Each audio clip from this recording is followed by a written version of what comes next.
சிலைக்கு மாலை போட நீ வெளியூருக்கு போக வேண்டியதில்லை, வெளியிடத்துக்கு போக வேண்டியதில்லை, வீட்டிலே வச்சு போடு, நீ மாலையே போடலனாலும் பிரச்சனை இல்லை. ஆனா 40 பேர் செத்தா அதை பத்தி பேசணுமா இல்லையா? இந்த சாவு வீட்டுக்கு போறதுன்றத ஒரு மாண்பாவே தமிழன் வச்சிருக்கான். இதுல இவர் தாய் மாமா யாரோ கிடையாது, இவரு தாய் மாமா. எங்க அப்பா இறந்துட்டாரு, நான் மனசு உடைஞ்சு ஊட்டியில போய் நானு எங்க அம்மா என் தங்கச்சி எல்லாரும் போய் ஊட்டியில ஒரு 4 நாள் இருந்துட்டு எங்க அப்பா பாடியை வீட்டிலே போட்டு வச்சிடலாமா? சாவுக்கு வரல, மனசு உடைஞ்சு போயிருக்கு. அவ்வளவு மனசு உடைஞ்ச நேரத்திலையும் கோர்ட்ல போய் கான்ஸ்பிரசி தியரின்னு கேஸ் கொடுக்கறதுக்கு நேரம் இருக்குல்ல உனக்கு? நீ திமுகவே திட்டு ராஜா, ரோட்டுக்கு வந்து திட்டு, ஆஸ்பத்திரி வாசல் நின்னு கேட்டுட்டு போ. அந்த கேள்விய பதில் சொல்லட்டும், திமுக பதில் சொல்லட்டும், தோழமை இயக்கங்கள் எல்லாரும் பதில் சொல்லட்டும். ஆனா வெளியவும் வராம கேள்வியும் கேட்காம தமிழ்நாட்டினுடைய அரசியல் மனசாட்சியை கெடுப்பதற்காகவே இறக்கிவிடப்பட்ட கூட்டம். 40 பேர் செத்த பிணத்தை எரிக்கல இன்னும், அதுக்குள்ள என்டிஏக்கு வாங்கோ பாதுகாப்பா இருங்கோன்னு கூப்பிடுறாங்க. துணை முதல்வர் என்ன செய்தார் என்று கேட்கிறார்களே, அவர் சொன்ன ஒரு ஸ்டேட்மெண்ட் நீ ரிப்பீட் பண்ணிரு. சனாதனம் என்பது டெங்கு, மலேரியா, சிக்கன் குனியா போல ஒழித்து கட்டப்பட வேண்டியது.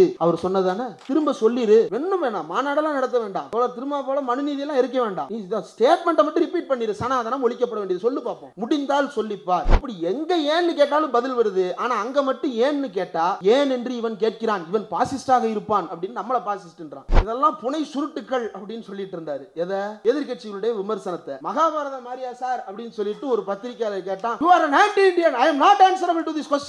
தலதெறிக்க ஓடுனவன் தான் இன்னைக்கு வரைக்கும் ஆளையே காணோம். மத உணர்வு இல்லாத மனுஷன் யார் இருக்கான்றேன். தந்தை பெரியார்னு ஒருத்தன் கத்திட்டான். யா என்ன நடக்குது தெரிச்சு ஓடுறான். மக்களை சந்திச்சா மக்கள் கேள்வி கேட்பான்னு நினைச்சுதான் நம்ம மக்களை சந்திக்காம கவர்னர் ஆகலான்னு பார்த்தோம். பிரஸ் மீட் கொடுத்தா இப்ப பத்திரிகைக்காரன் கூட இதே கேள்வியை கேட்கிறான், இனி வரக்கூடாது. அப்ப புதுசா யார் இறக்கலாம்? பனையூர்ல கெச்ராஜா மாதிரியே ஒருத்தர் இருக்கிறாரா? ஆனா இப்ப புதுசா ஒருத்தன் வந்து என்ன சொல்றான், கலைஞரே 1996 தானே உரை எழுதினாரு, அது வரைக்கும் திருக்குறளை பத்தி யாருமே பேசலையே அப்படின்னு ஒரு ஆளு பேசுறான். யாரு?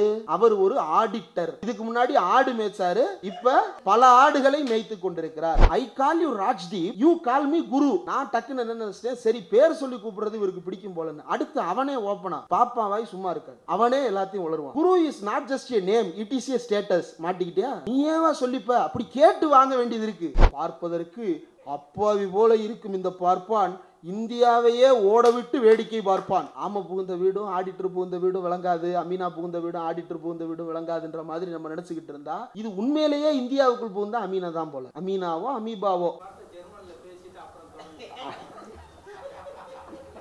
அவங்க ஜப்பானீஸ் பேசுன அளவுக்கு எனக்கு ஜெர்மன் தெரியாது. நான் ஒரு வீடியோலயே கூட அதை சொல்லியிருந்தேன். நான் வந்து ஜெர்மன் படித்தேன். என்னுடைய கல்லூரி நாட்களில் ஜெர்மன் முதல் நிலை தேர்வு எழுதுவதற்காக அதை படிக்கணும் அப்படின்னு சொல்லிட்டு முயற்சி பண்ணேன்.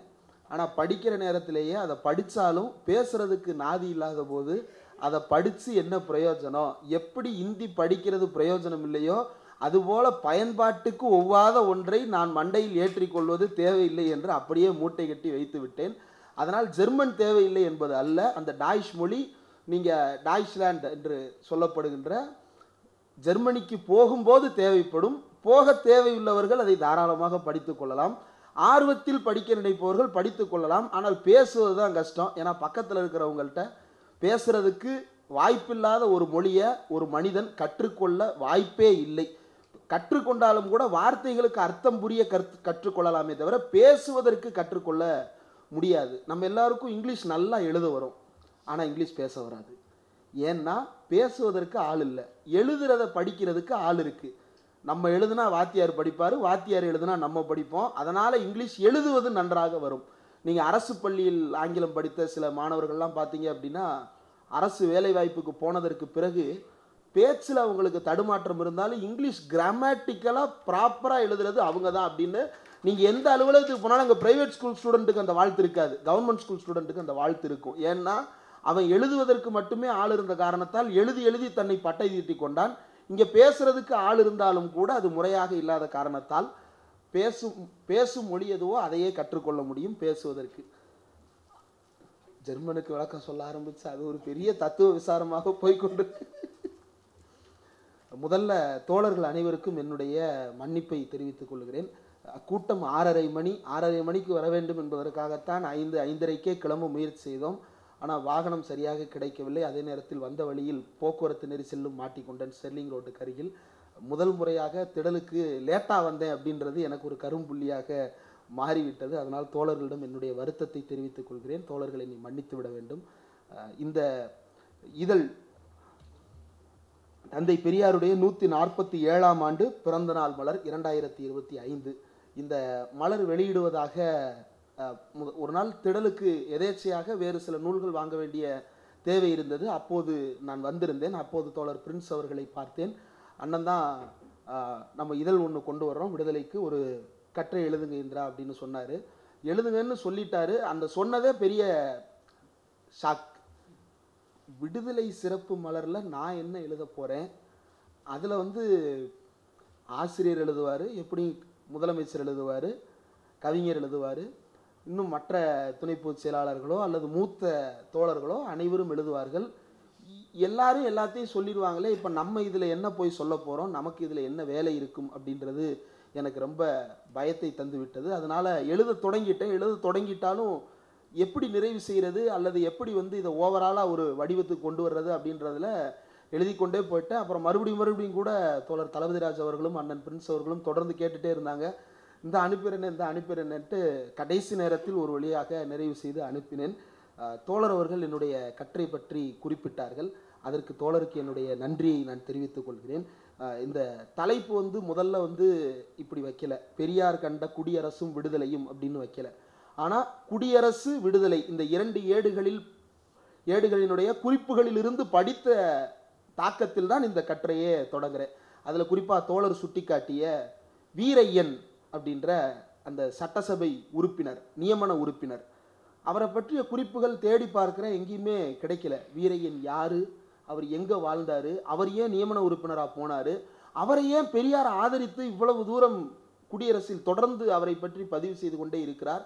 அதுக்கப்புறம் ஒரு கட்டத்தில் அவருக்கான வாய்ப்பு மறுக்கப்படுகிறது. வீரையன் அவர்களுக்கு வாய்ப்பு மறுக்கப்பட்டு அதற்கு பிறகு MC ராஜா அந்த இடத்துல போறாரு. அப்பையும் தந்தை பெரியார் அவர்கள், வீரையன் அவர்கள் இல்லாதது நமக்கு வருத்தம் தான், ஆனாலும் அந்த இடத்தை MC ராஜா அவர்கள் சரியாக பயன்படுத்தி கொள்வார் என்று நாங்கள் நம்பிக்கையோடு இருக்கிறோம் அப்படின்னு எழுதியிருந்தார். நம்பிக்கைக்கு பாத்திரமாக இருந்தாரா இல்லையா என்பதெல்லாம் பிறகு வேறு தலைப்பில் நாம் பேசலாம். ஆனால் வீரையன் யாரு அப்படின்றத பற்றி தேடி பார்க்குறேன், குறிப்பே இல்லை. ஒரு சிலரிடம் பேசும்போது அவர் அருந்ததியர் சமுதாயத்தை சேர்ந்த ஒரு தலைவர் என்று ஒரு சிலர் சொன்னார்கள். அவர் கொங்கு பகுதியை சேர்ந்த ஒருவராக இருக்கலாம் என்று ஒரு சிலர் சொன்னார்கள். அதை தாண்டி வேற குறிப்பு கிடைக்கல. அதுவே ரொம்ப ஆர்வமாக இருந்தது. அதனால வீரையன் பற்றி பெரியார் குறிப்பிட்ட அந்த வசனம் ரொம்ப ஆழமாகவே மனதில் பதிந்து விட்டது. அதை பற்றி பார்க்கும் பொழுது 1926 தோழர் குறிப்பிட்ட வீரையன் அவர்கள் கொண்டு வந்த சட்டம், பொது இடத்தில் நுழைவதற்கு யாருக்காவது சாதி அடிப்படையில் தடை விதித்தால் 100 ரூபாய் அபராதம் விதிக்கலாம். 100 ரூபாய்ன்றது அப்போ மிகப்பெரிய ஃபைன் அமௌண்ட். 1926 கொண்டு வர்றாரு. சட்டம் முதல்ல ஏற்கப்படவில்லை அப்படின்னு தகவல் வருகிறது. அதை அவர் பெரியார் குறிப்பிடுகிறார். ஏற்கப்படாது என்று தகவல் வருகிறது. பார்ப்பனர் அல்லாதார் இந்த இடத்தில் ஒன்றுபட்டு நிற்க வேண்டும், இந்த இடத்தில் பார்ப்பன சூழ்ச்சிக்கு அடிபணிந்து விடக்கூடாது அப்படின்னு பெரியார் குறிப்பிடுகிறார். பிறகு மீண்டும் தகவல் வருது, சட்டம் ஏற்கப்பட்டு விட்டதாம், ரொம்ப சந்தோஷம்.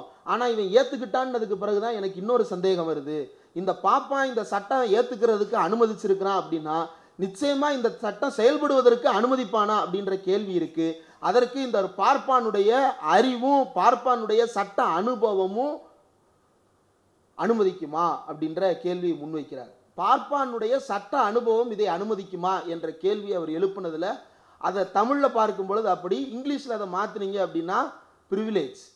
இந்த ப்ரிவிலேஜ்ன்றது தான் இவனுடைய எக்ஸ்பீரியன்ஸ். இவனுடைய எக்ஸ்பீரியன்ஸும் ப்ரிவிலேஜும் வேறு வேறானது அல்ல, அப்படி ஒன்றோடு ஒன்றாக பிணைந்து நிற்கிறது.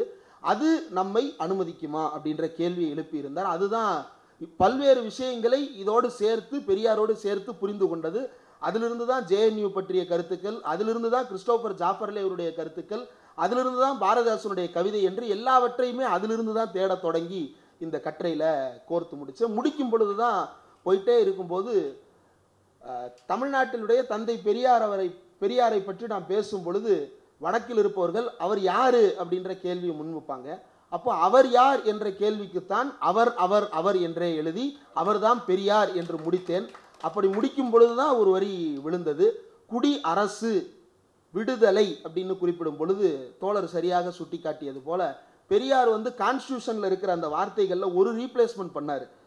சமத்துவம், சகோதரத்துவம், சுதந்திரம் இல்லை, அந்த இடத்துல சுயமரியாதை அப்படின்றத வச்சாரு. ஏன்னா இந்திய சமுதாயத்தில் சுதந்திரம் என்பது யாருக்கு பயனுள்ளதாக இருக்கிறது, யாரின் மீது யார் ஒடுக்குமுறையை நிகழ்த்துவதற்காக இருக்கிறது அப்படின்றதுல. இந்த சுதந்திரம் என்பது கொடுக்கப்பட்டாலும் கூட, லிபர்ட்டி, சுதந்திரம் என்பது ஃப்ரீடம் இல்லை, லிபர்ட்டி, தனிமனித சுதந்திரம். இந்த தனிமனித சுதந்திரம் என்பது ஒருவருக்கு இருந்தாலும் கூட அதை எப்போது அவன் சரியாக பயன்படுத்தி கொள்ள முடியும் என்றால், சுயமரியாதை உணர்வு இருந்தால் ஒழிய அந்த சுதந்திரத்தை சரியாக பயன்படுத்தி கொள்ள முடியாது. சுயமரியாதை உணர்வில்லாத சுதந்திரம் அடுத்தவனை ஒடுக்குமுறைக்கு ஆளாக்குவதற்குத்தான் வழிவகுக்கும் என்று உணர்ந்ததால் தான் தந்தை பெரியார் 1925 பிரெஞ்சு ரெவல்யூஷன்ல இருந்து வர்ற வார்த்தை, அந்த 3 வார்த்தைகளும் லிபர்ட்டி, ஈக்குவாலிட்டி, ஃப்ராட்டர்னிட்டி. அதுல அந்த லிபர்ட்டின்ற வார்த்தையை 1925 எவ்வளவு ஆழமாக பகுப்பாய்வு செய்திருந்தால் சுயமரியாதை என்கின்ற வார்த்தை அந்த இடத்துல நமக்கான ரீப்ளேஸ்மெண்ட்டாக கொடுத்திருப்பார் அப்படின்றது தான்.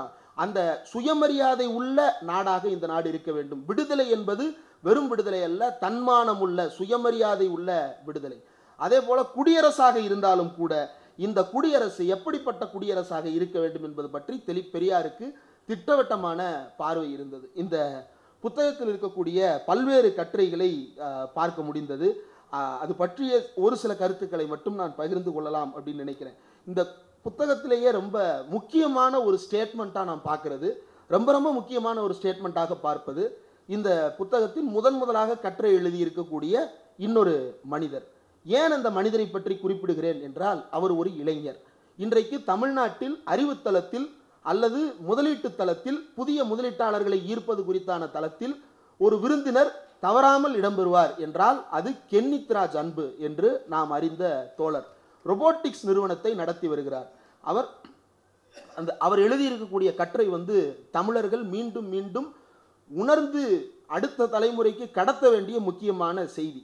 கென்னித்ராஜ் அன்பு போல இன்னும் நூற்றுக்கணக்கானவர்கள் தமிழ்நாடு எங்கிலும் இருக்கிறார்கள். ஆனால் ஒரு கென்னித்ராஜ் அன்புதான் அந்த நன்றி உணர்வோடு இந்த திராவிட இயக்கத்தை பற்றிய பார்வையை வெளிப்படையாக முன்வைத்து பேசியிருக்கிறார். அதனால் அவர் எந்த தயக்கமும் பெறவில்லை. தொழிலில் இன்னும் வளர்ந்து கொண்டுதான் இருக்கிறாரே தவிர அவர் வீழ்ச்சியடையவில்லை, அவர் வளர்ந்திருக்கிறார். அதற்கு காரணம் திராவிடம் என்பதை பெருமையோடு அவர் பதிவு செய்கிறார்.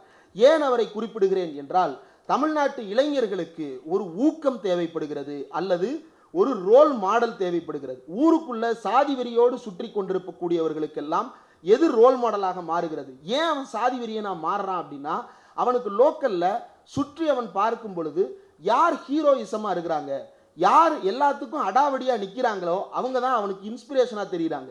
அப்படி பார்க்கும் பொழுது திருவிழாவில் வேட்டியை மடிச்சு கட்டிட்டு தாட்டியமா ஒருத்தன் திரியிறான்னா, ஆஹா இவர் மாதிரி வரணும், இவரை பார்த்தா 4 பேர் பயப்படுறான். பயம்ன்றது அசிங்கம் அப்படின்றது புரியாம, பயம்ன்றது பெருமைன்னு கருதி கொண்டிருக்கக்கூடிய வயதில் அவனுங்களை பார்த்து இவனும் இன்ஸ்பயர் ஆகிறான். போஸ்டர்களில் அவனுடைய புகைப்படங்களை பார்த்து நாமும் இது போன்ற போஸ்டர்களில் இடம்பெற வேண்டும். அதுதான் அந்த சின்ன வயசுல போஸ்டர் கலாச்சாரம். ஒரு 30-35 வயசுக்கு மேலே அவன் படம் போஸ்டரில் இருக்கான்னு பாருங்க, இல்லை புதுசாக ஒரு செட்டு வந்திருக்கும். இந்த செட்டு ஊரை காலி வந்துட்டு போயிருக்கும். டேய் நாங்களும் இப்பெல்லாம் ஊருக்குள்ளே போஸ்டர் வச்சுட்டு தெரிஞ்சவங்க தான்டா, எங்களுக்கு தெரியும்டா கடைசியில் எங்கே போய் நிப்பாட்டுவோன்னு. இன்னைக்கு இந்த போஸ்டரில் வைப்பாங்க, நாளைக்கு போலீஸ் ஸ்டேஷனில் தேடப்படும் நபர் போஸ்டரில் வச்சுருப்பானுங்க. இப்படி போய் முடியும்டா வேணாம்டா அப்படின்னு அவன் திரும்பி போயிருப்பான்.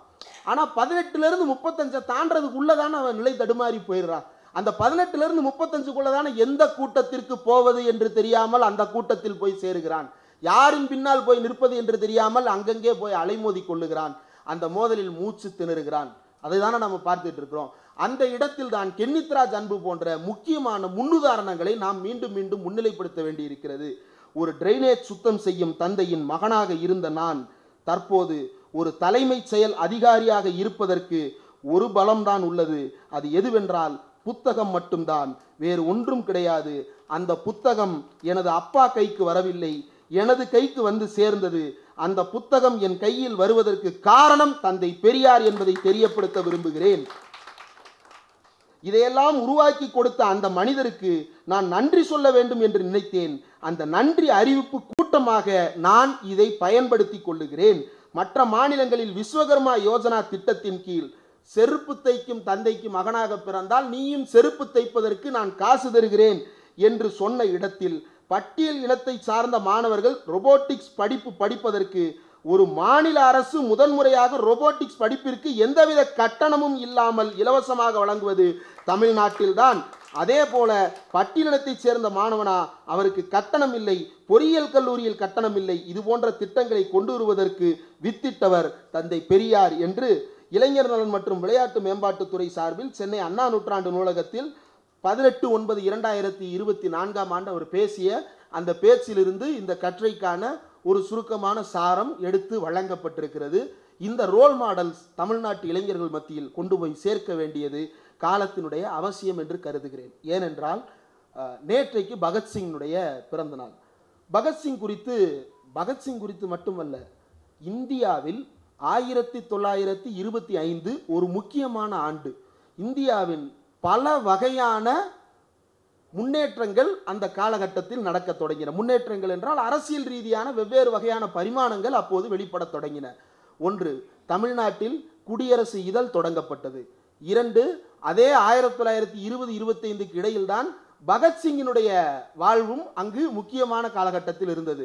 அதே காலகட்டத்தில் தான் அம்பேத்கர் அவர்கள் முக்கியமான முடிவுகளை எடுத்து ஆண்டு கொண்டிருக்கிறார். இப்போ பகத்சிங்கை தமிழ்நாட்டிற்கு அறிமுகப்படுத்தியதும் தந்தை பெரியார் தான். அண்ணல் அம்பேத்கரை தமிழ்நாட்டிற்கு அறிமுகப்படுத்தியதும் தந்தை பெரியார் தான். அனிகிலேஷன் ஆஃப் காஸ்ட் என்கின்ற புத்தகம் வெளிவந்த போது அம்பேத்கரை பெரியார் சந்திக்கவில்லை, பெரியார் அம்பேத்கரை சந்திக்கவில்லை, ஒருவரோடு ஒருவர் தொடர்பே கிடையாது. கடிதம் மூலமாக இதை நான் தமிழில் வெளியிட்டுக் கொள்ளட்டுமா, வெளியிட்டுக் கொள்ளுங்கள், உடனே வெளியிட்டார். எனக்கு அனிகிலேஷன் ஆஃப் காஸ்ட்டை தமிழில் வெளியிட்டது அல்ல, அனிகிலேஷன் ஆஃப் காஸ்டை வேறு ஒரு மொழியில் முதலாக வெளியிட்டவர் தந்தை பெரியார். அது தமிழ்நாட்டில் தான். பகத்சிங் பற்றி பகத்சிங் கூடவே வாழ்ந்த ஒருவர் ஷிவ் வர்மா அப்படின்ற நபர். அந்த ஷிவ் வர்மா அப்படின்ற நபர் பகத்சிங்கோடு மத்திய குழு கூட்டங்களில் இருந்து மற்ற தோழர்களை சந்திக்க போவதில் இருந்து எல்லா இடங்களிலும் கூடவே இருந்த நபர். அவர் Bhagat Singh on the path of revolution அப்படின்னு சொல்லிட்டு ஒரு புத்தகத்தை எழுதியிருக்கிறார். அந்த புத்தகத்தில் வேறு எந்த தலைவரை பற்றிய குறிப்பும் இடம்பெற்றிருக்காது. 1931 தந்தை பெரியார் குடியரசு ஏட்டில் வெளியிட்ட ஒரே ஒரு கட்டுரை ஆங்கிலத்தில் மொழியாக்கம் செய்யப்பட்டு மாடர்ன் ரேஷனலிஸ்ட் இதழில் 2006 வெளியிடப்பட்டது. அந்த புத்தகத்தில் இருக்கும் வேறு எந்த தலைவரும் பகத்சிங்கை புகழ்ந்தது பற்றி அந்த புத்தகத்தில் தனி அத்தியாயமே கிடையாது. தந்தை பெரியார் எழுதியது மட்டும்தான். ஏனென்றால் தமிழ்நாட்டில் நான் ஏன் நாத்திகனானேன் என்கின்ற அந்த புத்தகத்தை தந்தை பெரியார் மொழிபெயர்த்து நமக்கெல்லாம் அளித்திருக்கிறார். அந்த நான் ஏன் நாத்திகனானேன் அப்படின்றதுலையும் பார்க்கும் பொழுது பெரியாருக்கும் பகத்சிங்கிற்கும் அனிகிலேஷன் ஆஃப் காஸ்டை படிக்கும் பொழுது பெரியாருக்கும் அம்பேத்கருக்கும் இருக்கக்கூடிய ஒற்றுமைகளை நம்மால் புரிந்து கொள்ள முடிகிறது. இந்த 3 பேருமே பார்ப்பனிய ஏகாதிபத்தியத்திற்கு எதிரான சிந்தனை போக்குகளை முன்வைத்தவர்கள். தந்தை பெரியார் சட்ட எரிப்பு போராட்டத்திற்கு கூப்பிட்ட போது லட்சக்கணக்கான தமிழர்கள் குவிந்தார்கள், ஆயிரக்கணக்கான தமிழர்கள் சிறைக்கு போனார்கள். அந்த சுயமரியாதை உள்ள தமிழர்கள் தங்களுடைய வாழ்க்கையே தியாகம் செய்வதற்கு முன் வந்ததற்கு ஒரு நோக்கம் இருந்தது.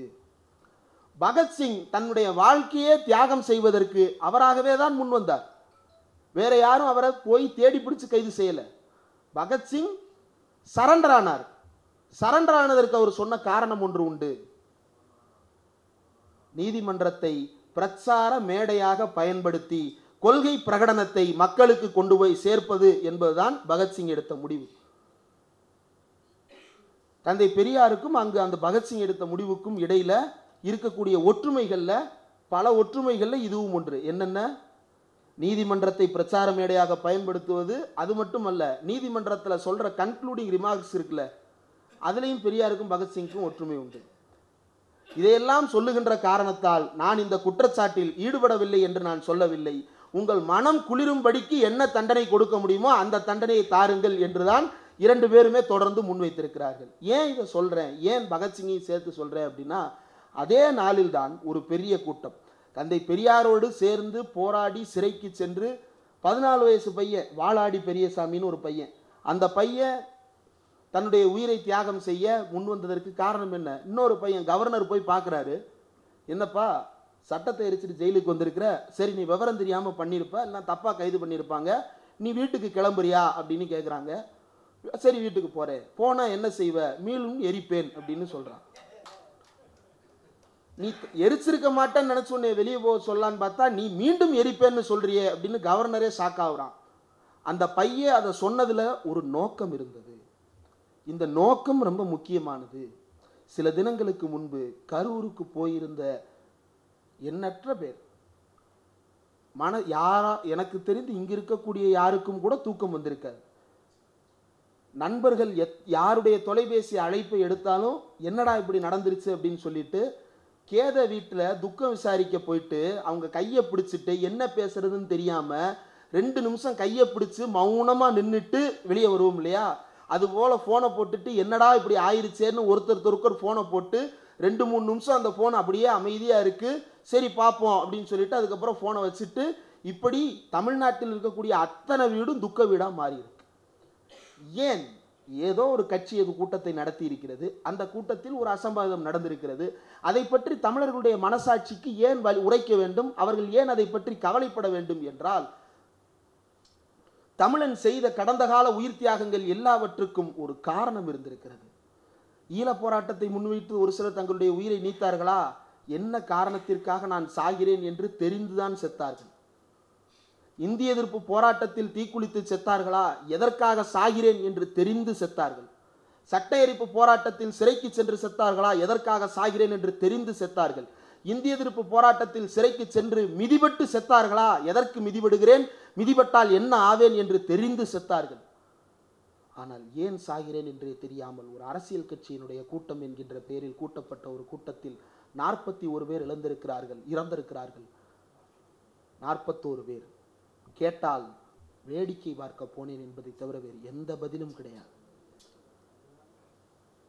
வேடிக்கை பார்க்க போனேன் என்பதை தவிர வேறு எந்த பதிலும் சொல்லக்கூட தெரியாத, மீடியாவுக்காக கூட வேறு வார்த்தைகளை சொல்ல தெரியாத கூட்டமாக மாறி இருக்கிறது. மீடியாவை பார்த்தா ஒரு 4 வார்த்தை, ஏன் போனேன், எதுக்கு போனேன்னு ஒரு 4 வார்த்தை பில்டப்பாக சொல்லலாம்ல, அப்படி கூட சொல்ல தெரியாமல் வேடிக்கை பார்க்கறதுக்கு தான் போனேன். எங்கிருந்து எங்கே கொண்டு வந்திருக்கிறான்? திராவிட இயக்க தமிழர் பேரவை கோயம்புத்தூரில் மாநில மாநாடு நடத்திய போது இதே உதாரணத்தை குறிப்பிட்டேன். கீழப்பழுவூர் சின்னசாமி என்கின்ற ஒரு இளைஞன் தீக்குளித்து செத்தான். அவனுக்கு ஒரு காரணம் இருந்தது, அவனுக்கு ஒரு நோக்கம் இருந்தது. அவனுடைய நோக்கம்தான் என்னுடைய நோக்கம் என்று சொல்லிக் கொள்ளுகிறாயே, அதை விரிவாக உன்னால் பேச முடியுமா என்ற கேள்வியை எழுப்பினோம். கீழே உட்கார்ந்து இருக்கிறாங்க திராவிட செல்வி, கீழப்பழுவூர் சின்னசாமியுடைய வாரிசு, ஓடி வந்து கட்டிப்பிடித்து அப்பாவை பற்றி பேசியதற்கு நன்றி தம்பி என்று சொன்னார். அப்போதுதான் தெரியும் அவர் இன்னும் நம்ம சர்க்கிளில் அப்பாவை பறி கொடுத்ததற்கு பிறகு இந்த மாதிரி கூட்டங்களுக்கு வந்து போறதுனாலேயே வீடுகளில் இருக்கிறவங்களுக்கு இந்த கூட்டத்தை நடத்துறவங்க மேலேயே கோவம் வரும். இவங்க கூப்பிட்றதுனால தானே இவன் விடிய விடிய அங்கிட்டா போய் பேசிட்டு திரியினா அப்படின்னு பேசுறவங்களுக்கு பூரா வீட்டில் அப்படி ஒரு நெருக்கடி உண்டு. தன்னுடைய அப்பா எதற்காக செத்தேன் என்று எழுதி வைத்து விட்டு செத்த பிறகும் கூட அந்த இயக்கங்கள் நடத்துகின்ற கூட்டங்களுக்கெல்லாம் வந்து உட்கார்ந்து இருக்கிறார் திராவிட செல்வி என்றால் அந்த உணர்வு இன்னமும் அப்படியே இருக்கிறது. என் அப்பா ஏன் செத்தார் என்று எனக்கு தெரியும் என்கின்ற உணர்வு அவரிடம் இருக்கிறது. அந்த உணர்வு இருக்கிற காரணத்தால் தான் திராவிட இயக்கம் இத்தனை ஆண்டு காலம் தமிழர்களுடைய பொது மனசாட்சியை தீர்மானிக்கும் இயக்கமாக இருந்திருக்கிறது. அதில் ஓட்டை போட வேண்டும் என்று துடியாய் துடித்துக் கொண்டிருக்கிறார்கள். அப்படி ஓட்டை போட வேண்டும் என்று துடியாய் துடிப்பவர்கள் வெவ்வேறு வகைகளில் ஓட்ட போடுறான். இன்றைக்கு அரசியல் சூழல் திராவிட இயக்கம், அம்பேத்கரிய இயக்கங்கள், கம்யூனிஸ்ட் கட்சிகள் அத்தனை பேரும் ஒரே தளத்தில் இருந்து ஒரு நிகழ்வு யோசிச்சு பாருங்களேன். சாதி கலவரங்கள் நடக்கிறது, சாதி ரீதியான படுகொலைகள் நடக்கிறது. நடந்த உடனே அதற்கு எதிராக ஒரு தனி சட்டம் வேண்டும் என்ற கோரிக்கையை எந்த இயக்கமும் தனித்து முன்வைக்கல, அத்தனை இயக்கமும் சேர்ந்து முன்வைத்தது. கருப்பு சட்டை, நீல சட்டை, சிவப்பு சட்டை என்று எல்லா சட்டைகளும் சேர்ந்து அந்த தீர்வை வலியுறுத்தினார்கள். ஏன்? இந்த 3 பேருக்கும் வெவ்வேறு வகையான செயல் திட்டங்கள் இருக்கலாம், வெவ்வேறு வகையான காலகட்டங்களில் எழுந்தவர்களாக இருக்கலாம். ஆனால் இன்றைக்கு அவர்களுடைய நோக்கம் என்ன? பாசிசத்தை வீழ்த்த வேண்டும் என்கின்ற ஒற்றை நோக்கம். இப்படி இணைந்திருக்கின்ற நேரத்தில் இவர்களுக்குள் ஓட்டை போடுவதற்கு அப்பப்ப கிளப்பி விடுவான். கம்யூனிஸ்ட் கட்சிக்கும் பெரியார் இயக்கத்துக்கும் இடையில் இருக்கக்கூடிய முரண்பாட்டை பேசுவோமா? அம்பேத்கருக்கும் பெரியாருக்கும் இருக்க, அம்பேத்கருடைய சட்டத்தை எரிச்சவர் பெரியார், அவரே எரிச்சிருவேன்னு சொல்லிட்டு தானே போனாரு. அவர் சொன்னாரு, இவர் செஞ்சாரு, அவ்வளவுதான். அவர் சொல்லாததையா செஞ்சாரு? இது மக்களுக்கான சட்டமாக இல்லாவிட்டால் நான் கொளுத்திடுவேன்னு சொன்னாரு. இது இல்லை, நான் கொளுத்துறேன், உங்க சார்பா நான் கொளுத்துறேன், இவர் கொளுத்தினார், அவ்வளவுதான். எந்த வித்தியாசமும் இல்லையே. ஆனால் இதை பேசாமல் 2 இயக்கங்களுக்கும் இடையில், 2 கட்சிகளுக்கும் இடையில் சிண்டு முடிகின்ற வேலை. பெரியாரையும் அம்பேத்கரையும் எதிரெதிராக நிறுத்துவது, பெரியாரையும் மார்க்சையும் எதிரெதிராக நிறுத்துவது, இந்த முக்கோண சண்டையை உருவாக்கி இந்த முக்கோணத்தில் தங்களுடைய முப்புரி நூலை பத்திரமாக பாதுகாத்துக் கொள்ளுகின்ற வேலையோடு ஒரு கூட்டம் திரிந்து கொண்டே இருக்கிறது. அந்த கூட்டத்தினுடைய வேலைகளுக்கெல்லாம் இந்த புத்தகம் மிக முக்கியமான காலகட்டத்தில் பல்வேறு பதில்களை இந்த புத்தகத்தில் தொகுத்து அளித்திருக்கிறார்கள்.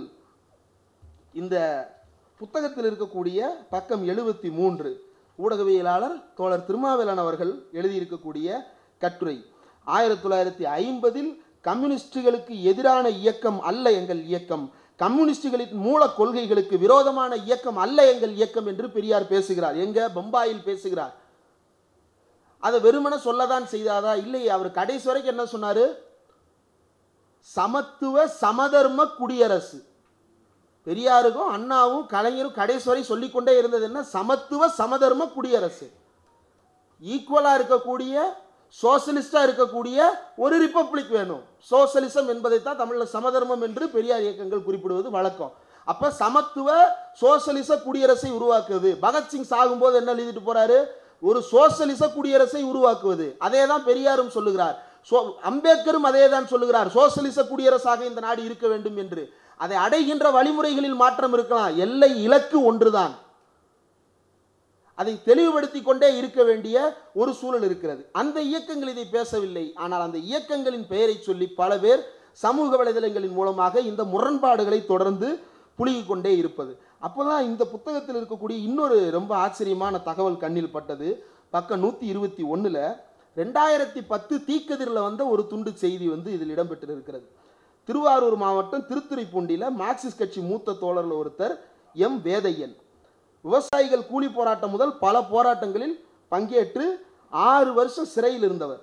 தனது இறுதி காலம் வரை கம்யூனிஸ்ட் கட்சி பணியாற்றியவர். 48 அவர் திருமணம் செய்து கொள்ள முடிவு செய்கிறார். அந்த திருமணத்தை ஜாதி வெறி பிடித்தவர்கள் அந்த திருமணத்தை தடுப்பதற்காக வாடகைக்கு கார் தர மறுக்கிறார்கள்.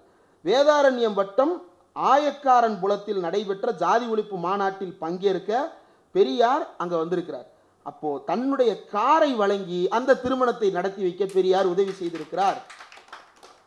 சில வழி இது எப்ப 1948 கம்யூனிஸ்ட் கட்சியோடு கடுமையாக வாக்குவாதங்கள் நடைபெற்று கொண்டிருக்கின்ற காலகட்டத்தில் வெறும் வர்க்க விடுதலை போடாது, சாதியிலிருந்து நாம் விடுதலை அடைய வேண்டும் என்று கம்யூனிஸ்ட் கட்சிகளோடு கடுமையாக அறிக்கைகளின் மூலமாகவும் செயல்பாட்டின் மூலமாகவும் போராட்டம் நடத்தி கொண்டிருந்த காலகட்டத்தில் அதே கம்யூனிஸ்ட் கட்சியின் தோழருக்கு பெரியார் இந்த உதவியை ஏன் செய்கிறார்? சாதி ஒழிகிறது என்றால் அது எப்படி ஒழிந்தாலும் அந்த ஒழிப்புக்கு நான் உதவியாக இருப்பேன் என்பதற்காக தந்தை பெரியார் அங்கு நிற்கிறார். அடுத்ததாக இன்னும் பல்வேறு கட்டுரைகள், அதில் குறிப்பாக தோழர் சுகுணாதிவாகர் அவர்கள் எழுதியிருக்கக்கூடிய கட்டுரையில் பக்கம் 101 பெரியார் சொன்ன அவருடைய கட்டுரை ஒரு நல்ல நீண்ட கட்டுரையாகத்தான் இடம்பெற்றிருக்கிறது. சமகாலத்தில் தந்தை பெரியார் அடைந்த வெற்றி என்று. அதுல பெரியார் சொன்ன கர்ப்ப ஆட்சி என்று ஒரு தலைப்பிடப்பட்டிருக்கிறது. அதுல புரோகித அகமண முறைக்கு மாற்றாக ஜாதி மறுப்பு சுயமரியாதை திருமணங்களை வலியுறுத்தி அதை பண்பாட்டு செயல்பாடாக மாற்றி காட்டியவர் தந்தை பெரியார். ஒரு விஷயம் யோசிச்சு பாருங்க, அவர் கவர்மெண்ட் ஃபார்ம் பண்ணலையே, அவர் எந்த அரசாங்க பதவிகளிலும் இல்லையே. வான்னு வைஸ்ராய்கள் மேல் வைஸ்ராயாக வந்து கூப்பிட்ட போதும் வர முடியாது என்று மறுத்து வெளியில் நின்று நீ தடையே செய்தாலும் செய், ஆனால் உனக்குள் ஒருவனாக நான் வந்து சேர மாட்டேன் என்று கடைசி வரை சமுதாய விடுதலைக்காக போராடி கொண்டிருந்தார் தந்தை பெரியார். பெயருக்கு பின்னால் சாதி பட்டத்தை போடக்கூடாது. சுயமரியாதை மாநாட்டில் நிறைவேற்றப்பட்ட தீர்மானம், இந்த தீர்மானம் சட்டமாக வந்ததா? GO pass ஆனதா? கான்ஸ்டிடியூஷன் அதை அங்கீகரிச்சிருக்கா? ஆனாலும் தமிழ்நாடு சாதி பெயர்களை கைவிட்டது. எப்படி கைவிட்டது? அதே போல சுயமரியாதை திருமணம் செய்ய வேண்டும். இப்படி கல்யாணம் பண்ணா இந்த கல்யாணம் செல்லுமா செல்லாதான்னே தெரியாது. செல்லாதுன்னு தெரியாது ஒரு சிலருக்கு, பல பேருக்கு இது செல்லுமா செல்லாதான்னே தெரியாது. ஏன்? சட்டத்தை போய் படிக்கணும், அங்க போய் பார்க்கணும், இது அவன்கிட்ட போய் கேட்கணுமா, இவன்கிட்ட எதுவுமே தெரியாது. பெரியார் சொல்லுகிறார், இது நமக்கு சரியாக படுகிறது, நம்முடைய மூளைக்கு சரியாக படுகிறது. ஒரு கல்யாண வீட்டில் தந்தை பெரியார் பேசுகிறார். பேசிட்டு இருக்கும்போது கீழே பிள்ளைங்க அழுகுது, குழந்தைங்க அழுகுது. குழந்தைங்க அழுகிறத பார்த்துட்டு, தயவு செய்து இந்த மாதிரி கூட்டத்துக்கு குழந்தைகளை கூட்டிட்டு வராதீங்க, மேலே இருக்கிற மணமக்களுக்கும் சொல்றேன், நீங்க சந்தோஷமா வாழுங்க, பிள்ளை பெற்றுக்கணும்னு நினைச்சீங்கன்னா ஒரு நர்ஸு வச்சுக்கோங்க, அந்த பிள்ளையவும் கூட்டத்துக்கு கூட்டி வந்து கொடுமைப்படுத்தாத, என்னையும் பேச விடாம நோகடிக்காத, ரெண்டு பேரும் சந்தோஷமா இருங்க, பிள்ளை பெத்துக்குங்க, பெத்துக்கணும்னு நினைச்சா நர்ஸு வச்சுட்டு பெத்துக்க, இல்லைன்னா பெத்து அந்த பிள்ளையை நோகடிக்காத என்று பெரியார் முன்வைக்கிறார். அதே கூட்டத்தில் தாலி மறுப்பு என்பதை பெரியார் தொடர்ந்து வலியுறுத்தி கொண்டே இருக்கிறார். இந்த தாலியை ஏன் மறுக்கிறார்? இந்த தாலி அடிமை சங்கிலியாக மாறுகிறது. இந்த அடிமை சங்கிலியை அறுத்து எறிய வேண்டும். அப்படி கட்டுறதுனா நீயும் கட்டிக்குவேன், அது குறியீடுனா நீயும் உன் கழுத்தில் கட்டிக்குவேன் என்றுதான் கேட்டார். எத்தனை பாப்பான் கட்டிக்கிட்டு திரியிறான்னு தெரியல. ஏன் அதை இதை ஏன் இந்த தடவை இதை குறிப்பிடுறேன்? கர்ப்ப ஆட்சி என்கின்ற புத்தகத்தையும் இந்த தாலி மறுப்பு, சாதி மறுப்பு, பார்ப்பன மறுப்பு, சுயமரியாதை திருமணத்தையும் ஏன் குறிப்பிட வேண்டுகிறேன் என்றால், சமீபத்தில் எதிர்க்கட்சிகள் ஒரு கோரிக்கையை வலியுறுத்த தொடங்கி இருக்கிறார்கள். என்ன கோரிக்கை?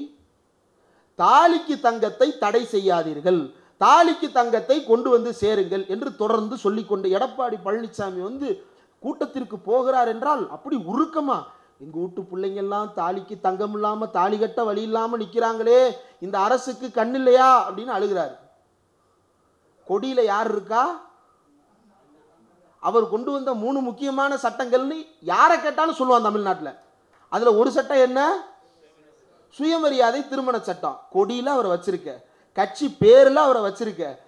உன்னுடைய முன்னாள் தலைவர், இதுக்கு முன்னாடி உனக்கு தலைவராக இருந்த அந்த லேடி மறையும் வரைக்கும், கடைசி வரைக்கும் அண்ணா நாமம் வாழ்க அப்படின்னு சொல்லிக்கிட்டு தான் இருந்தாங்க. சொல்லிக்கிட்டு மட்டுமே இருந்தாங்க, அது வேற. பேருக்காவது வச்சிருக்கீங்கல்ல. தாலிக்கு தங்கம் இல்லை, இப்ப தாலி எப்படி கட்டுறது? தாலியே கட்டாத, எங்க அண்ணா கொண்டு வந்த சுயமரியாதை திருமண சட்டம் இருக்கு, தைரியமா பண்ணு, நான் பண்ணி வைக்கிறேன், எங்க ஆபீஸுக்கு வான்னு கூப்பிட வேண்டியதானே.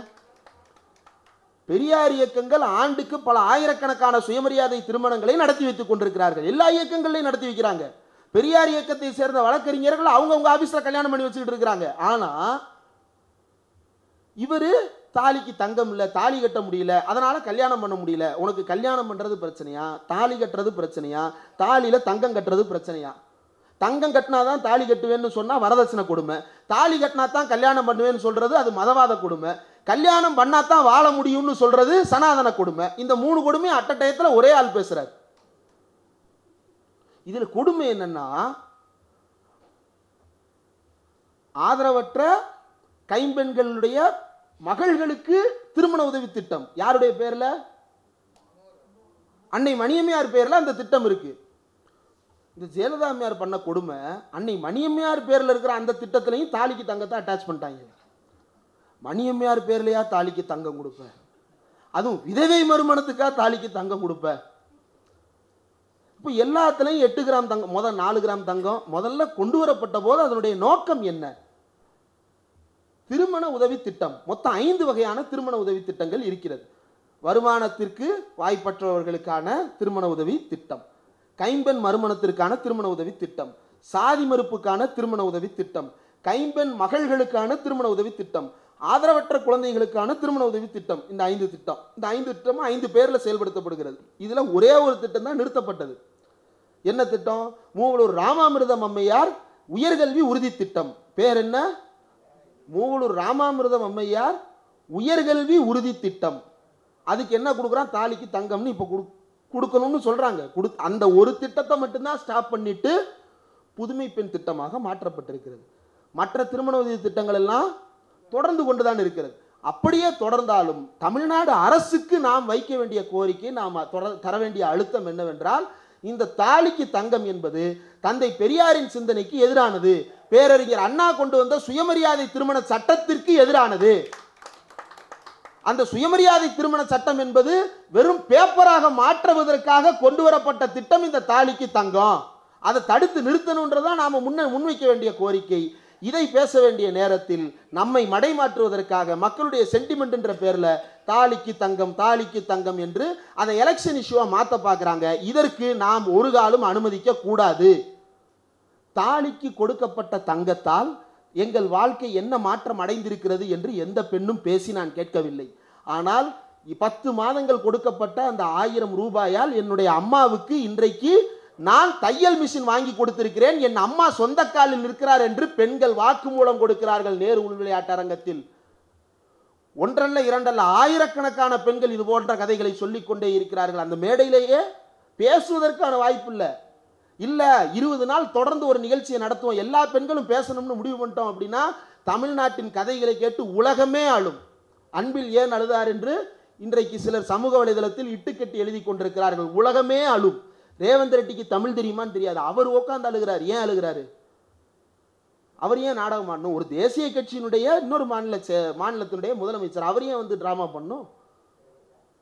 ஆனா இதை டிராமான்னு ஒருத்தன் கருதுகின்ற மனநிலைக்கு வந்திருக்கிறான் என்றால் அவன் தமிழ்நாட்டு உணர்வுகளிலிருந்து அறுபட்டவனாக மாறியிருக்கிறான்.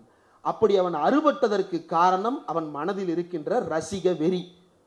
அவனுக்குள்ளேயும் தமிழ்நாட்டினுடைய மனப்பான்மை இருக்கிறது. ஆனால் அந்த மனப்பான்மை முன்வராமல் ரசிக வெறி முன்னுக்கு வந்து சுயமரியாதை சிந்தனைகளை பின்னுக்கு தள்ளிவிடுகிறது. இப்படி தமிழ்நாட்டை ஒட்டுமொத்தமாக இழுத்து பின்னுக்கு தள்ளுகின்ற வேலையை தொடர்ந்து இந்த கூட்டத்தவர்கள் செய்து கொண்டே இருக்கிறார்கள். இதை நாம் அனுமதிக்க கூடாது. வெவ்வேறு வழிகளில் இந்த எதிரிகள் தொடர்ந்து இந்த அட்டாக்கை போட்டுக்கிட்டே இருக்கிறான். இந்த கட்டுரையில் இந்த புத்தகத்தில் இருக்கக்கூடிய இன்னொரு முக்கியமான பகுதிக்கு செல்லலாம் என்று நினைக்கிறேன்.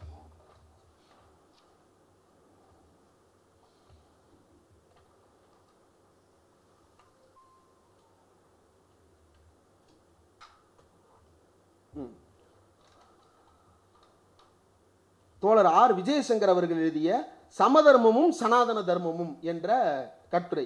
அவர் இப்போ எல்லா பக்கமும் எல்லா இடதுசாரி எல்லா முற்போக்கு அமைப்புகளோடும் அவர் தொடர்ந்து பேசுபவர். எல்லா முற்போக்கு அடையாளங்களை விரும்புபவர்களோடும் முற்போக்கு அம்சங்களை வலியுறுத்துபவர்களோடும் தொடர்ந்து செயல்படுபவர், கட்டுரைகளை தொடர்ந்து எழுதுபவர். ஒரு பக்கம் அவர் அந்த முத்திரை, ஒரு பக்கம் இவரை இந்த முத்திரை. முற்போக்கு பேசுகின்ற எல்லோருக்கும் முத்திரை குத்தி கொண்டிருக்கின்ற பொழுதும் கூட அந்த முத்திரைகளுக்கெல்லாம் அஞ்சாமல் தொடர்ந்து தான் பேசி வருகின்ற கருத்துக்களை வெளிப்படையாக பேசக்கூடிய தோழர் விஜயசங்கர் அவர்கள் பெரியாரினுடைய கருத்துக்களை இந்த பக்கம் 77 ஒரு நீண்ட கட்டுரை. அந்த கட்டுரையில் அவர் பல்வேறு கருத்துக்களை வலியுறுத்தி இருக்கிறார். சுயமரியாதை இயக்கமும் சோசலிச இயக்கமும் ஒன்றுபடுகின்ற அந்த இடத்தை அவர் குறிப்பிட்டு பல்வேறு கருத்துக்களை எழுதியிருக்கிறார். கடவுளோ மதமோ சாஸ்திர நம்பிக்கையோ பொது உடைமை நாட்டில் இல்லை. அங்கு உயர்ந்தவன் தாழ்ந்தவன், உயர்ந்த உத்தியோகஸ்தன் தாழ்ந்த உத்தியோகஸ்தன் என்ற நிலைமையும் இல்லை. எல்லோரும் சமமானவர்கள், எல்லோருக்கும் சம்பளம் ஒன்றுதான், வேலைதான் வேறு வேறு. அங்கு பெரிய வேலையை ஒத்துக்கொண்டால் பொறுப்புகள் அதிகம் என்று கருதுவான். எனவே அங்கு மேல் கீழ் என்று பாராட்டுவதே இல்லை. இதனால் அங்கே உற்பத்தி பெறுகிறது என்று அந்த சோசலிச செயல் திட்டம் குறித்து பெரியாருடைய கருத்துக்களை எல்லாம் வலியுறுத்தி பேசியிருக்கிறார். இன்றைக்கு இந்த சோசலிச நிலையை நாம் அடைவதற்கும் சமத்துவ நிலையை நாம் அடைவதற்கும் அல்லது குடியரசு என்கின்ற நாம் வைத்திருக்கின்ற இந்த நிலையிலிருந்து நம்மை பின்னுக்கு தள்ளுவதற்கும் பல சவால்களை உருவாக்கி வைத்திருக்கிறார்கள். அந்த சவால்கள் தான் இன்றைக்கு நம் முன்னால் பெரிய பெரிய உருவம் கொண்டு நிற்கின்றன. ஒரு உதாரணம், பீகாரில் நடைபெறுகின்ற வாக்கு திருட்டு. இது இந்தியாவினுடைய குடியரசு முறையையே கேள்விக்கு உள்ளாக்குகிறது. மக்களால் தேர்ந்தெடுக்கப்படுகின்ற அரசு, மக்களால் தேர்ந்தெடுக்கப்பட்ட மக்களே ஆட்சி செய்கின்ற அரசு என்கின்ற அடிப்படைக்கு எதிரானதாக இந்த பீகார் எஸ்ஐஆரும் வாக்கு திருட்டுகளும் அரங்கேற்றப்படுகின்றன. இன்னொரு பக்கம் நாடாளுமன்றத்தால் கொண்டு வரப்பட்ட சட்டங்கள், இந்த சட்டங்கள் எப்படி அடிப்படையில் இந்தியா முழுவதும் செயல்படுத்தப்பட்டிருக்கின்றன என்று எடுத்து பார்த்தால் இந்த சட்டங்கள் கொண்டு வரப்பட்ட விதம், நாடாளுமன்றத்தில் மக்களவை மாநிலங்களவை உறுப்பினர்களை சஸ்பெண்ட் பண்ணிட்டு எண்ணிக்கையை குறைச்சு பெரும்பான்மையை பெற்றுக்கொண்டு இந்த சட்டங்கள் உருவாகி இருக்கின்றன. இதே பாணியில் தான் ஹிட்லர் தன்னுடைய நாடாளுமன்றத்தில் இருந்த எதிர்க்கட்சி உறுப்பினர்களை எல்லாம் கைது செய்து சிறைப்படுத்தி அதற்கு பிறகு இருக்கின்ற உறுப்பினர்களின் பெரும்பான்மை என்று கருதி அந்த சட்டங்களை எல்லாம் கொண்டு வந்து சேர்த்தான். அந்த வகையில் கொண்டு வரப்பட்ட சட்டங்கள் தான் இப்போதும் இந்த நாடு முழுவதும் பெரிய அராஜகங்கள். இப்போ என்னன்னா, இது பண்றது கஷ்டம். பார்லிமெண்ட்ல சஸ்பெண்ட் பண்ணா அவன் திரும்பவும் ஜெயிச்சு வர்றான். அவன் 10 பேரை கூட சேர்த்துக்கிட்டு ஜெயிச்சுட்டு வர்றான். நம்ம வச்சிருக்கிற 10 பேர்ல 9 பேர் தோத்து வேற போயிடுறான். இப்போ ஓட்டையே திருடினாலும் அதை தாண்டி ஓட்டு குத்தி நம்மளை தோக்கடிக்கிறாங்களே அப்படின்ற பயத்தில் இனி பார்லிமெண்ட்ல சஸ்பென்ஷன் கிடையாது. ஆனா சஸ்பென்ஷன் எங்க பண்ணுவான்? ஜேபிசியில பண்ணுவான். வக்ஃபு ஜேபிசியில எதிர்க்கட்சி உறுப்பினர்கள் எல்லாம் சஸ்பெண்ட் பண்ணிட்டு தான் வக்ஃபு சட்டம் நிறைவேற்றப்பட்டது. நானும் கேஸ் போட்டேன்னு பேசுறாங்களே, இந்த பாசிச அராஜக முறையில் கொண்டு வரப்பட்ட இந்த சட்டத்தை பற்றி அந்த கட்சியை சேர்ந்த யாராவது தெளிவாக விளக்குவதற்கு தயாரா? நான் என்ன கேட்கிறேன், பாஜக எதிர்க்கிறோம் என்றுதான் எல்லோரும் சொல்றோம். ஆனா ஏன்னு சொல்றோம்ல, பாஜகவை ஏன் எதிர்க்கிறேன் அப்படின்றதுல இருக்குல்ல. எடப்பாடி பழனிசாமி அவர்கள் கூட பாஜகவை எதிர்க்கிறேன்னு தான் சொன்னார். எப்போ 6 மாதம் முன்னாடி வரைக்கும் சொன்னார்ல. ஏன்னு கேட்டோம், அவர் பதில் சொல்லலை. ஏன்னா அவருக்கு பிரச்சனை அந்த கட்சியில் அந்த தலைவர் வேண்டாம், வேற ஆளை போடுங்கன்றது அவருடைய பிரச்சனை. அதனால் அவர் அதை வெளியில் சொல்லலை. இன்னைக்கு இவனும் சொல்ல மாட்டான்.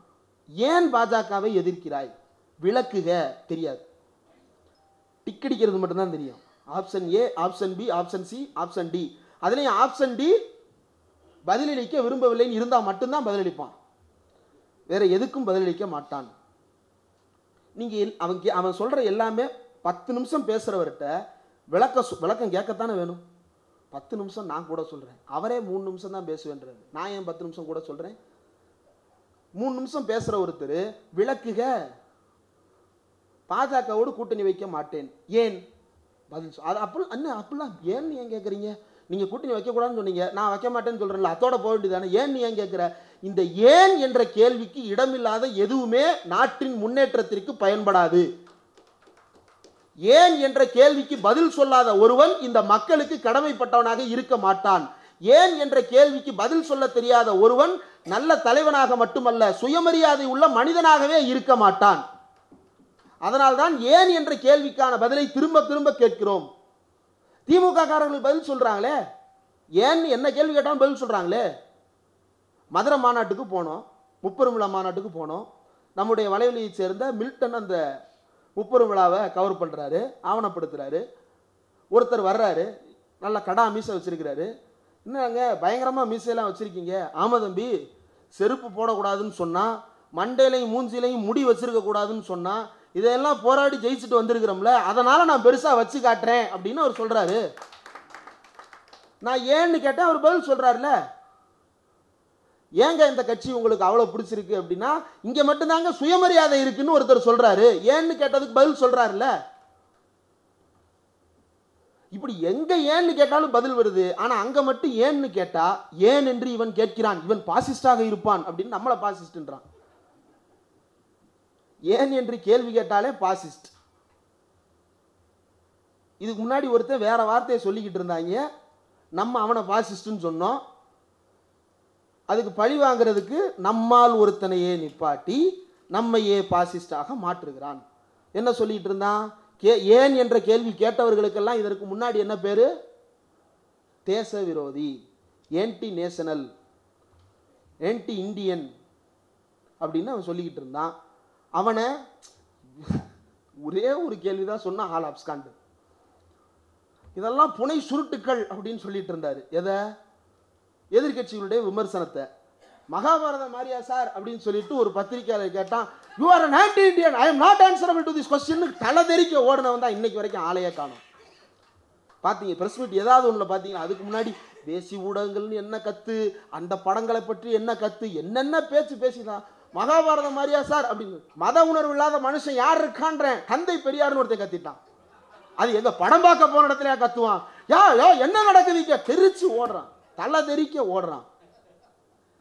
அப்ப இப்படி எங்கெல்லாம் தந்தை பெரியாரின் பெயரை சொன்னோமோ அவன் பூரா தெரிச்சு ஓடிட்டான். அப்ப அவனுக்கு புரிஞ்சு போச்சு, மக்களை சந்திச்சா மக்கள் கேள்வி கேட்பான்னு நினைச்சுதான் நம்ம மக்களை சந்திக்காம கவர்னர் ஆகலான்னு பார்த்தோம். பிரஸ் மீட் கொடுத்தா இப்ப பத்திரிகைக்காரன் கூட இதே கேள்வியை கேட்கிறான், இனி வரக்கூடாது. அப்ப புதுசா யார் இறக்கலாம்? பனையூர்ல கெச்ராஜா மாதிரியே ஒருத்தர் இருக்கிறாரா?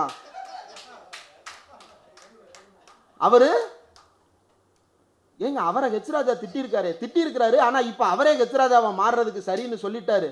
அதனால அவரை கூட்டிட்டு வருவோம். அவர் நம்ம திட்டங்களை சரியா பண்ணுவாரா? பயங்கரமா பண்ணுவார் பாருங்க. எந்த அளவுக்கு பண்ணுவார்? ரன்வீர் சேனான்னு ஒண்ணு பீகார்ல தலித்துகளை பூரா படுகொலை பண்ணிட்டு இருந்தாலே அவ அளவுக்கு பண்ணுவாளா? இல்லைண்ணா அதெல்லாம் பழைய மாடல்.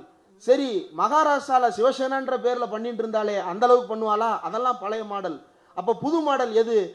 ஜனசேனான்னு ஒரு மாடல் இருக்குன்னா, அந்த ஜனசேனா மாடல்ல நடிகர்கள் பேர்ல ஒரு கூட்டத்தை ஆர்கனைஸ் பண்ணுவோம்னா ஆரம்பத்தில் நமக்கு ஓட்டு வராது. அவன் பூரா அறிவு கட்டவனா மாறிடுவான். மாறிட்டு வந்ததற்கு பிறகு நாம் அவனை அடகாத்திரலாம்.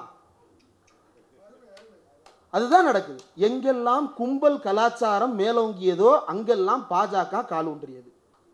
குஜராத்தில் அதுதான் நடந்தது, உத்தரப்பிரதேசத்தில் அதுதான் நடந்தது, அயோத்தியை அப்படித்தான் ஆக்கிரமித்தார்கள், கர்நாடகாவில் அப்படித்தான். ஹிஜாப் விவகாரத்தில் என்ன நடந்துச்சு? சித்தராமையா அரசாகவே இருந்தாலும் அந்த தர்மஸ்தலா விஷயத்தை பேச முடியலையே. அந்த சனாதன நெருக்கடியை உருவாக்குனது எப்படி? உத்தரப்பிரதேசம், பீகார், மணிப்பூர், ஆந்திரா. பாஜக எங்க இருந்ததுன்னே தெரியாத ஆந்திராவில், அவனுக்கு சம்பந்தமே இல்லாத ஊரில் பவன் கல்யாண் வருவாரு, வந்து அம்பேத்கருக்கு மாலை போடுவாரு, காந்தியை பத்தி பேசுவாரு, புத்தரை பத்தி பேசுவாரு, பீஃப் சாப்பிட்றதா நம்ம பண்பாடுன்னு பேசுவாரு, எல்லாம் பேசுவாரு. பேசி கடைசியில் திருப்பதியில் ஒரே ஒரு லட்டை வாங்கி தின்னுண்டு, தம்பி அண்ணன் முதலமைச்சராட்டா வரட்டா வரட்டாமாமே டுர், அவ்வளோதான். நம்பி வந்தவன் நடு ரோட்டில் நிற்பான். அவனுடைய சுயமரியாதை இழந்து, அவனுடைய தலைவர்களை இழந்து. தலைவர்களை இழக்க வைப்பது என்பது ஒரு மிகப்பெரிய மோசடி. அந்த மோசடியை நிகழ்த்துவதற்கு பெரியாரின் பெயரை தவறாக பயன்படுத்துகின்ற கூட்டத்தை நாம் அனுமதிக்க கூடாது. நான் திடல்ல இருக்கக்கூடிய தோழர்கள் எனக்கு அறிமுகமாவதற்கு முன்னாடியே நான் வந்திருக்கேன். எங்க வந்திருக்கேன்? பெரியார் நினைவிடத்திற்கு போய் மரியாதை செலுத்த வந்திருக்கேன். இங்க பெரிய சிலை ஒன்று இருக்காமே, பெரியார் சிலை அப்படின்னு வேடிக்கை பார்க்கறதுக்காக வந்திருக்கேன். யாரும் நிப்பாட்டி நீ யாருப்பான்னு கேட்டது கிடையாது. நீ ஏன் இங்கே நின்று போட்டோ எடுக்கிற கேட்டது கிடையாது. வரலாம் போகலாம். என்னமோ வந்தா பிடிச்சி உள்ள வச்சுருவாங்கன்ற மாதிரி திடுன்னு திருட்டு பய மாதிரி வர்றான், திருட்டு பய மாதிரி ஓடுறான். தைரியமா நின்று போப்பா, இங்க யாரும் உன்னை கேட்க மாட்டாங்கப்பா, பொது இடத்துல தான்ப்பா உன்னை சுத்தி கூட்டம் வரும். இது ஹைலைட் என்னன்னா, யார் அப்ப இங்கதான் இருந்தேன் நான். என்ன திடீர்னு ஒரு காரு வாமா மின்னல் சர்ன்னு சர்ன்னு போச்சு. யாரா இது இப்படி போறாங்க அப்படின்னு பார்த்தா, இந்த சிலைக்கு முன்னாடி இவ்வளவு வேகமா யாரும் போனது இல்லையே அப்படின்னு பார்த்தா, ஓபன் பண்ண உடனே அவர் வருகை. அடப்பாவிகளா, ஏன் இவ்வளவு வேகமா போனாங்க? பொறுமையா நின்று போட்டோ எடுத்துட்டு போயிருக்கலாமே. சரி, இப்ப இதை கண்ட கலாச்சிடுறாங்கன்னு சொல்லிட்டு வீட்டு வாசல்லே சிலை. சரி, சிலைக்கு மாலை போட நீ வெளியூருக்கு போக வேண்டியதில்லை, வெளி இடத்துக்கு போக வேண்டியதில்லை, வீட்டிலே வச்சு போடு. நீ மாலையே போடலனாலும் பிரச்சனை இல்லை. ஆனா 40 பேர் செத்தா அதை பத்தி பேசணுமா இல்லையா? நீங்க எந்த கொள்கையை பின்பற்றவரானாலும் இருங்க, யாரானாலும் இருங்க, இந்த சாவு வீட்டுக்கு போறதுன்றத ஒரு மாண்பாவே தமிழன் வச்சிருக்கான். ஏன்? இதுல இவர் தாய் மாமா யாரோ கிடையாது, இவர் தாய் மாமா. சரி, எங்க அப்பா இறந்துட்டாரு. நான் மனசு உடைஞ்சு ஊட்டியில போய் நான், எங்க அம்மா, என் தங்கச்சி எல்லாரும் போய் ஊட்டியில ஒரு 4 நாள் இருந்துட்டு எங்க அப்பா பாடியை வீட்டிலே போட்டு வச்சிடலாமா? அப்பா விடுங்க, எங்க மாமா, தாய் மாமா இறந்துட்டார். அவர் இறந்துட்டாரு, அத்தை நீங்க கொஞ்ச நாள் ரெஸ்ட் எடுங்க, உங்க மனசு உடஞ்சிருப்பீங்க, நீங்க ஊருக்கு போங்க, மாமா பாடி அது பாட்டு கிடக்கு ஒரு 4 நாள். என்னடா நடக்குது? சரி, சாவுக்கு வரல, மனசுடைஞ்சு போயிருக்கு. அவ்வளவு மனசுடைஞ்ச நேரத்திலையும் கோர்ட்ல போய் கான்ஸ்பிரசி தியரின்னு கேஸ் கொடுக்கறதுக்கு நேரம் இருக்குல்ல உனக்கு? இது எப்படி? நீ திமுகவே திட்டு ராஜா, ரோட்டுக்கு திட்டு, ஆஸ்பத்திரி வாசல் நின்று கேட்டுட்டு போ. அந்த கேள்வியை பதில் சொல்லட்டும், திமுக பதில் சொல்லட்டும், தோழமை இயக்கங்கள் எல்லாரும் பதில் சொல்லட்டும். ஆனா வெளியவும் வராம கேள்வியும் கேட்காம தமிழ்நாட்டினுடைய அரசியல் மனசாட்சியை கெடுப்பதற்காகவே இறக்கிவிடப்பட்ட கூட்டம். சுயமரியாதை உள்ள ஒருவன் நான் வேடிக்கை பார்க்க போறேன், உயிருக்கு ஆபத்துன்னு தெரிஞ்சும் நான் வேடிக்கை பார்க்க போறேன்னு சொல்லுவானா? சுயமரியாதை உள்ள ஒருவன் ரசிக வெறி பிடித்து ஏன்னு கேள்வி கேட்கிறதே தப்புன்னு சொல்லுவானா? சுயமரியாதை உள்ள ஒருவன் சாவு வீட்டு வாசல்ல நின்று சாவுக்கு காரணமானவர்களோடு துணை நிற்கிறேன்னு எழுதுவானா? சுயமரியாதை உள்ள ஒருவன் இந்த வேலைகளை செய்வானா? அப்போ அவனுக்குள்ள சுயமரியாதை உணர்வு இல்லாமல் இல்லை, ஆனால் அந்த சுயமரியாதை உணர்வு வெளியில் வரவிடாதபடிக்கு அவன் மனதிற்குள்ளேயே அதை அடக்கி வைப்பது. எப்படி கீழடியை மண்மூடி கீழடியை நம் மனதிலிருந்து மூடி வைப்பதற்கு முயற்சி செய்கிறார்களோ, அதுபோல நம்முடைய சுயமரியாதை உணர்வையும் மனதுக்குள்ளேயே குழி தோண்டி புதைப்பதற்கு வேலை செய்கிறார்கள். நம்முடைய தாத்தனுக்கு சுயமரியாதை உணர்வு இல்லாமலா இருந்துச்சு? அதெல்லாம் இருந்திருக்கும். ஆனா அதெல்லாம் வெளியே கேட்கக்கூடாது சாமி, சத்தமா பேசக்கூடாது சாமின்னு தன்னைத்தானே பூட்டிக்கிட்டான்ல. இந்த இடத்த இந்த கற்ப கிரகம்னு சொல்றான். இதை உள்ள போனாதான் என்னன்னு நம்ம முன்னோர்களுக்கு மூளையில் யோசனை வராமலா இருந்தது? வந்திருக்கும். ஆனா அதை கேட்டா சாமி குத்தமாயிரும், அதை கேட்டா பூசாரி கோச்சுப்பாரு, அதெல்லாத்தையும் தாண்டி இதை கேட்டா ஆண்டா நம்மளை போட்டுருவான். ஏதோ ஒன்றை வைத்துக்கொண்டு தன் மனதிற்குள்ளேயே அதை சிறைப்படுத்தி கொண்டான் இல்லையா? கிட்டத்தட்ட அதே பார்ப்பனியத்திற்கு இணையான தன் மனதை தானே சிறையிட்டு கொண்டு ஏன் என்ற கேள்விக்கு பதில் தேட வேண்டாம் என்ற ஒரு தலைமுறையை உருவாக்க வேண்டும் என்பது சங் பரிவாரின் திட்டம். அந்த சங் பரிவார திட்டத்தை தொடர்ந்து வெவ்வேறு நபர்கள் செய்ய பார்த்தார்கள். அதில் இப்ப வந்திருக்கிற இவரும் ஒரு நபர். கூச்சமே இல்லாம 40 பேர் செத்த பிணத்தை எரிக்கல, இன்னும் அதுக்குள்ள என்டிஏக்கு வாங்கோ பாதுகாப்பா இருங்கோன்னு கூப்பிடுறான். இது எப்படி சாத்தியமாகுது? அப்போ தமிழர்களுடைய உணர்வு நிலையில் ஒரு சிதைவை ஏற்படுத்த வேண்டும் என்கின்ற நோக்கத்தோடு தொடர்ந்து செயல்படுகிறார்கள். அதை நாம் ஆழமாக புரிந்து கொள்ள வேண்டும். இந்த புத்தகத்தில் இருக்கக்கூடிய இன்னொரு முக்கியமான பகுதி பக்கம் 135 இருக்கக்கூடிய திருக்குறள் குறித்தான பகுதி. திருக்குறள் குறித்து நாம் தொடர்ந்து விளக்கி கொண்டேதான் இருக்க வேண்டி இருக்கிறது. பெரியாரும் கூட ஒரு தடவை திருக்குறளை பத்தி பேசிட்டு விடல. விமர்சனமோ ஆதரவோ எதுவாக இருந்தாலும் திரும்ப திரும்ப அதை பேசியும் எழுதியும் மாநாடு நடத்தியும் பரப்புரை செய்தும் தொடர்ந்து கொண்டே இருந்தார். காரணம் என்ன அப்படின்னா, அந்த கருத்து சரியாக போய் சேர வேண்டும் என்பதற்காக. இன்றைக்கு அந்த கருத்து பேருந்துகள் வரைக்கும் போய் சேர்ந்திருக்கு. நீங்க திருக்குறளே கண்ணால பார்க்காத ஒருத்தன் கூட யாகாபாராயினும் நாகாக்க காவாக்கால் சோவகப்பர் சொல்லிலுக்கு பட்டு அந்த குறள் சொல்லுவான்.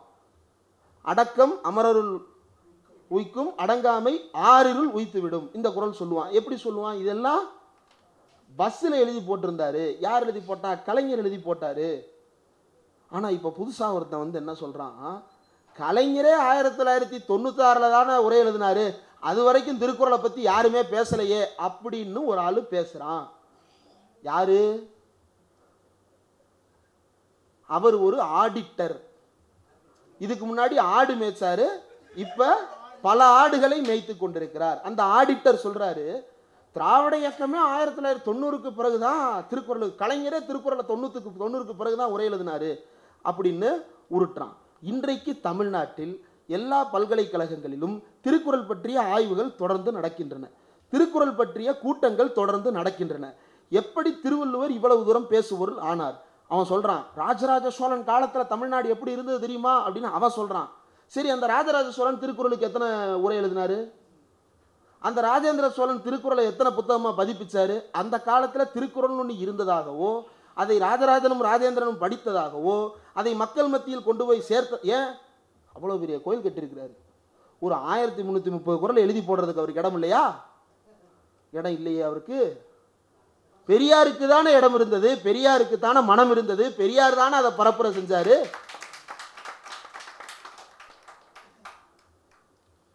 அப்போ இப்படி எல்லாம் பேசுறான். அந்த பேட்டியிலே அவர் இன்னொரு வார்த்தை என்ன, I call you Rajdeep, you call me குரு.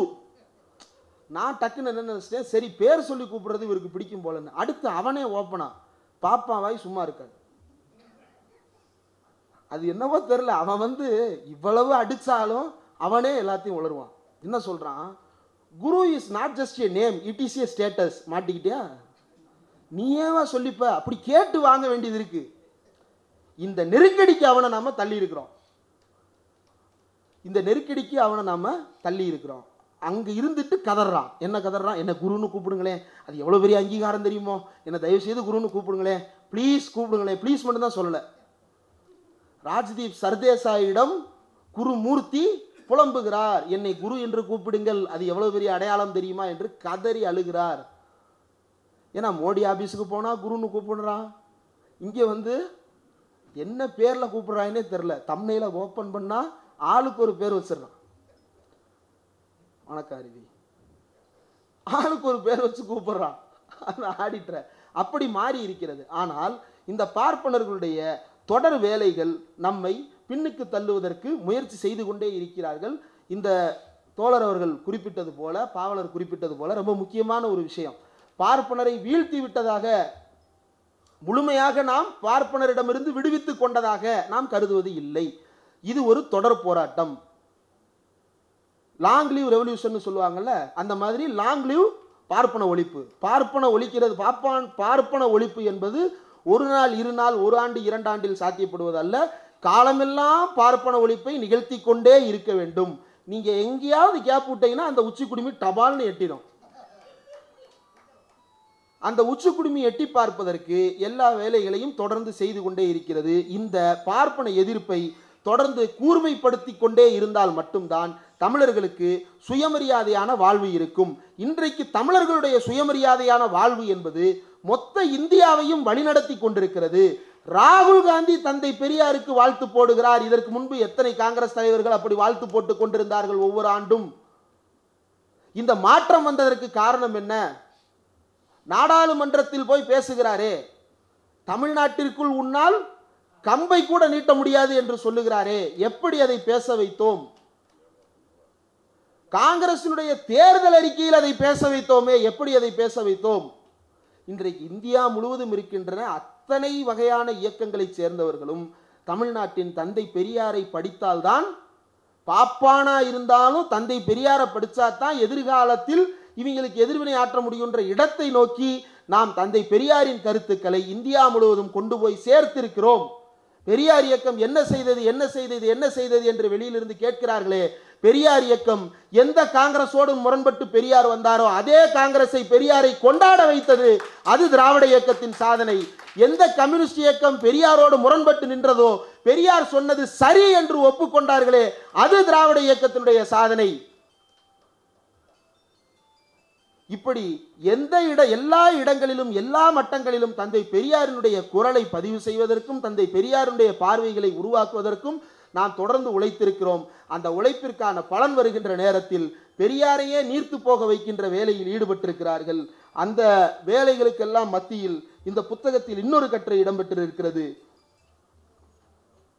சுனில் கில்னானி என்கின்ற ஒரு பேராசிரியர், அந்த பேராசிரியருடைய ஸ்னைப்பர் ஆஃப் த சாக்ரட் கவ் என்று பிபிசியில் ஒரு கட்டுரை பிபிசியில் தமிழில் மொழியாக்கம் செய்யப்பட்டு அது இந்த புத்தகத்திலும் கொடுக்கப்பட்டிருக்கிறது. அதில் இன்னும் அவருடைய பார்வைகளை முன்வைக்கிறார். ரொம்ப அடிப்படையாக நாம் பெரியாரை புரிந்து கொள்வது என்றால், இன்னைக்கு நார்த் சவுத் டிவைடுன்னு ஒன்று பேசுகிறோம்ல, பெரியார் இயக்கம் இந்த தென்னாட்டை பற்றி என்னென்னவோ கனவு வைத்திருந்ததே செய்ததா என்று கேட்டார்கள்ல. நார்த்து வேற சவுத்து வேறன்றதை நார்த்தையே ஒத்துக்கிட வச்சிருக்கோம்ல, அதுதான் பெரியார் இயக்கத்தினுடைய சாதனை. அதுக்கு நடுவில் பெரியார்ன்ற டிவைடர் என்னைக்கும் நிற்கும். நார்த்துக்கும் சவுத்துக்கும் நடுவில் இருக்கக்கூடிய டிவைடர் தந்தை பெரியார் தான். அந்த டிவைடர் இருக்கும் வரைதான் நாம் பாதுகாப்பாக இருக்க முடியும்.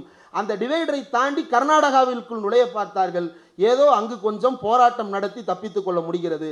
கேரளாவிற்குள் காலூன்ற பார்க்கிறார்கள். தமிழ்நாட்டில் குதிரை சவாரி செய்து யார் யார் மூலமாகவோ இங்கு வந்துவிடலாம் என்று பார்க்கிறார்கள். இந்த முயற்சியை அவர்கள் தொடர்ந்து கொண்டேதான் இருப்பார்கள். அந்த டிவைடரை வலுப்படுத்த வேண்டியது நம்முடைய கடமை. அந்த வலுப்படுத்துகின்ற வேலை தான். அதனால தான் நான் என்னுடைய கட்டுரையினுடைய தலைப்பை பெரியார் கண்ட குடியரசும் விடுதலையும் அப்படின்னு வைத்ததற்கு பிறகு பாவல் சொன்ன அதே சந்தேகம் வந்தது. இது குடியரசு இதழை பற்றியும் விடுதலை இதழை பற்றியுமானதாக இது புரிந்து கொள்ளப்படுமோ என்றும் கூட யோசனை வந்தது. ஆனால் அப்படி புரிந்து கொண்டாலும் பரவாயில்லை. குடியரசனுடைய நோக்கம் அதுதான், விடுதலையினுடைய நோக்கம் அதுதான். அந்த நோக்கத்தை தான் நாம் பிரதிபலிக்கிறோம் என்றுதான் பெரியார் கண்ட குடியரசும் விடுதலையும் என்பதை தைரியமாக அதில் வைத்து அனுப்பினேன். இன்னொரு நன்றி என்னவென்றால், அந்த தலைப்பை அப்படியே பயன்படுத்தி கொண்டது. பொதுவாக ஒரு கட்டுரை அனுப்புகிறோம் அப்படின்னா தலைப்பு எடிட்டோரியல் கமிட்டியினுடைய ரிவ்யூவுக்கு உட்பட்டதாக தான் இருக்கும். அப்படி தான் இதற்கு முன்பு பழகியிருக்கேன். அப்போ அந்த வகையில் அதையும் அப்படியே ஏற்றுக்கொண்டதற்கு தோழர்கள் அனைவருக்கும் என்னுடைய நன்றியை தெரிவித்துக் கொள்ள வேண்டும். இன்னும் பல்வேறு கட்டுரைகள் இந்த புத்தகத்தில் இடம்பெற்றிருக்கிறது. சிபிஐயினுடைய தலைவர், தற்போது தலைவராக அவர் தேர்ந்தெடுக்கப்பட்டிருக்கிறார். இதற்கு முன்பு அவர் துணைத் தலைவராக இருந்தபோதே அந்த கட்டுரையை அவர் எழுதியிருக்கிறார். அந்த கட்டுரையும் கூட ஒரு முக்கியமான கட்டுரை என்று நினைக்கிறேன்.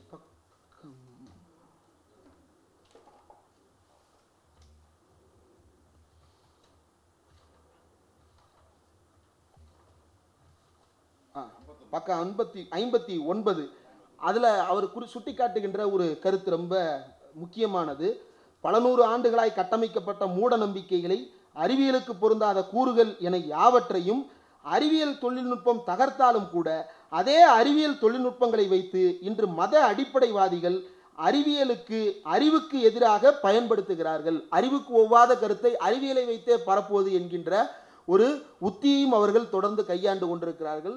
ஆர்டிஃபிஷியல் இன்டெலிஜென்ஸ் மூலமாக இன்றைக்கு அவன் பரப்புகின்ற வதந்திகளுக்கு அளவே இல்லாமல் மாறி இருக்கின்றது. அந்த அளவில்லாத வதந்திகளுக்கு மத்தியிலும் இந்தியா முழுவதும் தத்தளித்தாலும் கூட தமிழ்நாடு இன்றைக்கும் தாக்குப்பிடித்து கொண்டிருக்கிறது என்றால் அவன் சொல்லுகின்ற பொய் அது பொய் என்று கண்டுபிடிப்பதற்கு அது என்ன கலரில் இருக்குன்னு பார்த்தாலே தெரிஞ்சிருது. இது கருப்பாக இல்லை, அதனால் இது நமக்கு நெருக்கமானது இல்லை என்கின்ற உணர்வை பெற்றவர்களாக நாம் மாறி இருக்கிறோம். அதில் குறிப்பாக தோழர் வீரபாண்டியன் அவர்கள் குறிப்பிட்டிருப்பதில் இடதுசாரிகள் பெரியாரிடம் இன்னும் அதிக நெருக்கமாவதை காண்கிறோம்.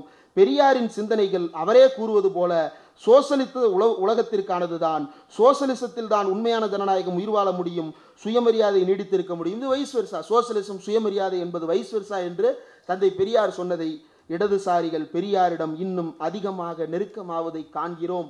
இது முக்கியமான ஒரு வளர்ச்சி போக்கு. பெரியார் காலத்தில் அந்த வளர்ச்சி போக்கு நிகழ்வது தடைபட்டாலும் கூட இன்றைக்கு அந்த வளர்ச்சி போக்கு நிகழ்ந்திருக்கிறது என்றால் இத்தனை ஆண்டு காலம் நாம் தந்தை பெரியாரின் கருத்துக்களையும் தந்தை பெரியாரின் உணர்வுகளையும் உயிர்ப்போடு வைத்திருந்ததுதான் அதற்கு காரணம். அப்படி உயிர்ப்போடு தொடர்ந்து வைத்திருப்பதுதான் இந்தியா முழுவதும் இன்றைக்கு இருக்கக்கூடிய பாசிசத்தை விரட்டி அடிப்பதற்கான ஒரே வழி. அதானியினுடைய பொருளாதார கூறுதான் பிரச்சனை என்றால் அதானியை விட மோசமான முதலாளியை பின்னே வைத்துக் கொண்டு இன்னொருத்தன் வருவானா மாட்டானா? ஊழல் ஊழல் ஊழல் என்று கதறினார்கள் 2014. அதில் ஒரு முக்கியமான ஊடகவியலாளர் வட இந்தியாவை சேர்ந்தவர். அவர் மீது கூட அதானி இப்போது வழக்குகளை தொடுத்து கொண்டிருக்கிறார். அந்த ஊடகவியலாளரிடம் ஊழல் எதிர்ப்புன்னு சொன்னீங்களே, கடைசியில் உங்களுடைய போராட்டத்தின் விளைவாக பாஜக 10 ஆண்டுகளாக படாத பாடு படுத்தியிருக்கே, உங்கள் கருத்து என்ன அப்படின்னு கேட்கும்போது எங்கள் போராட்டத்தை திருடி விட்டார்கள் அப்படின்னு சொன்னார். திருடுறது இருக்கட்டும், நீங்கள் முன்மொழிந்த மாற்று என்ன? மாற்ற நாங்கள் முன்வைக்கல.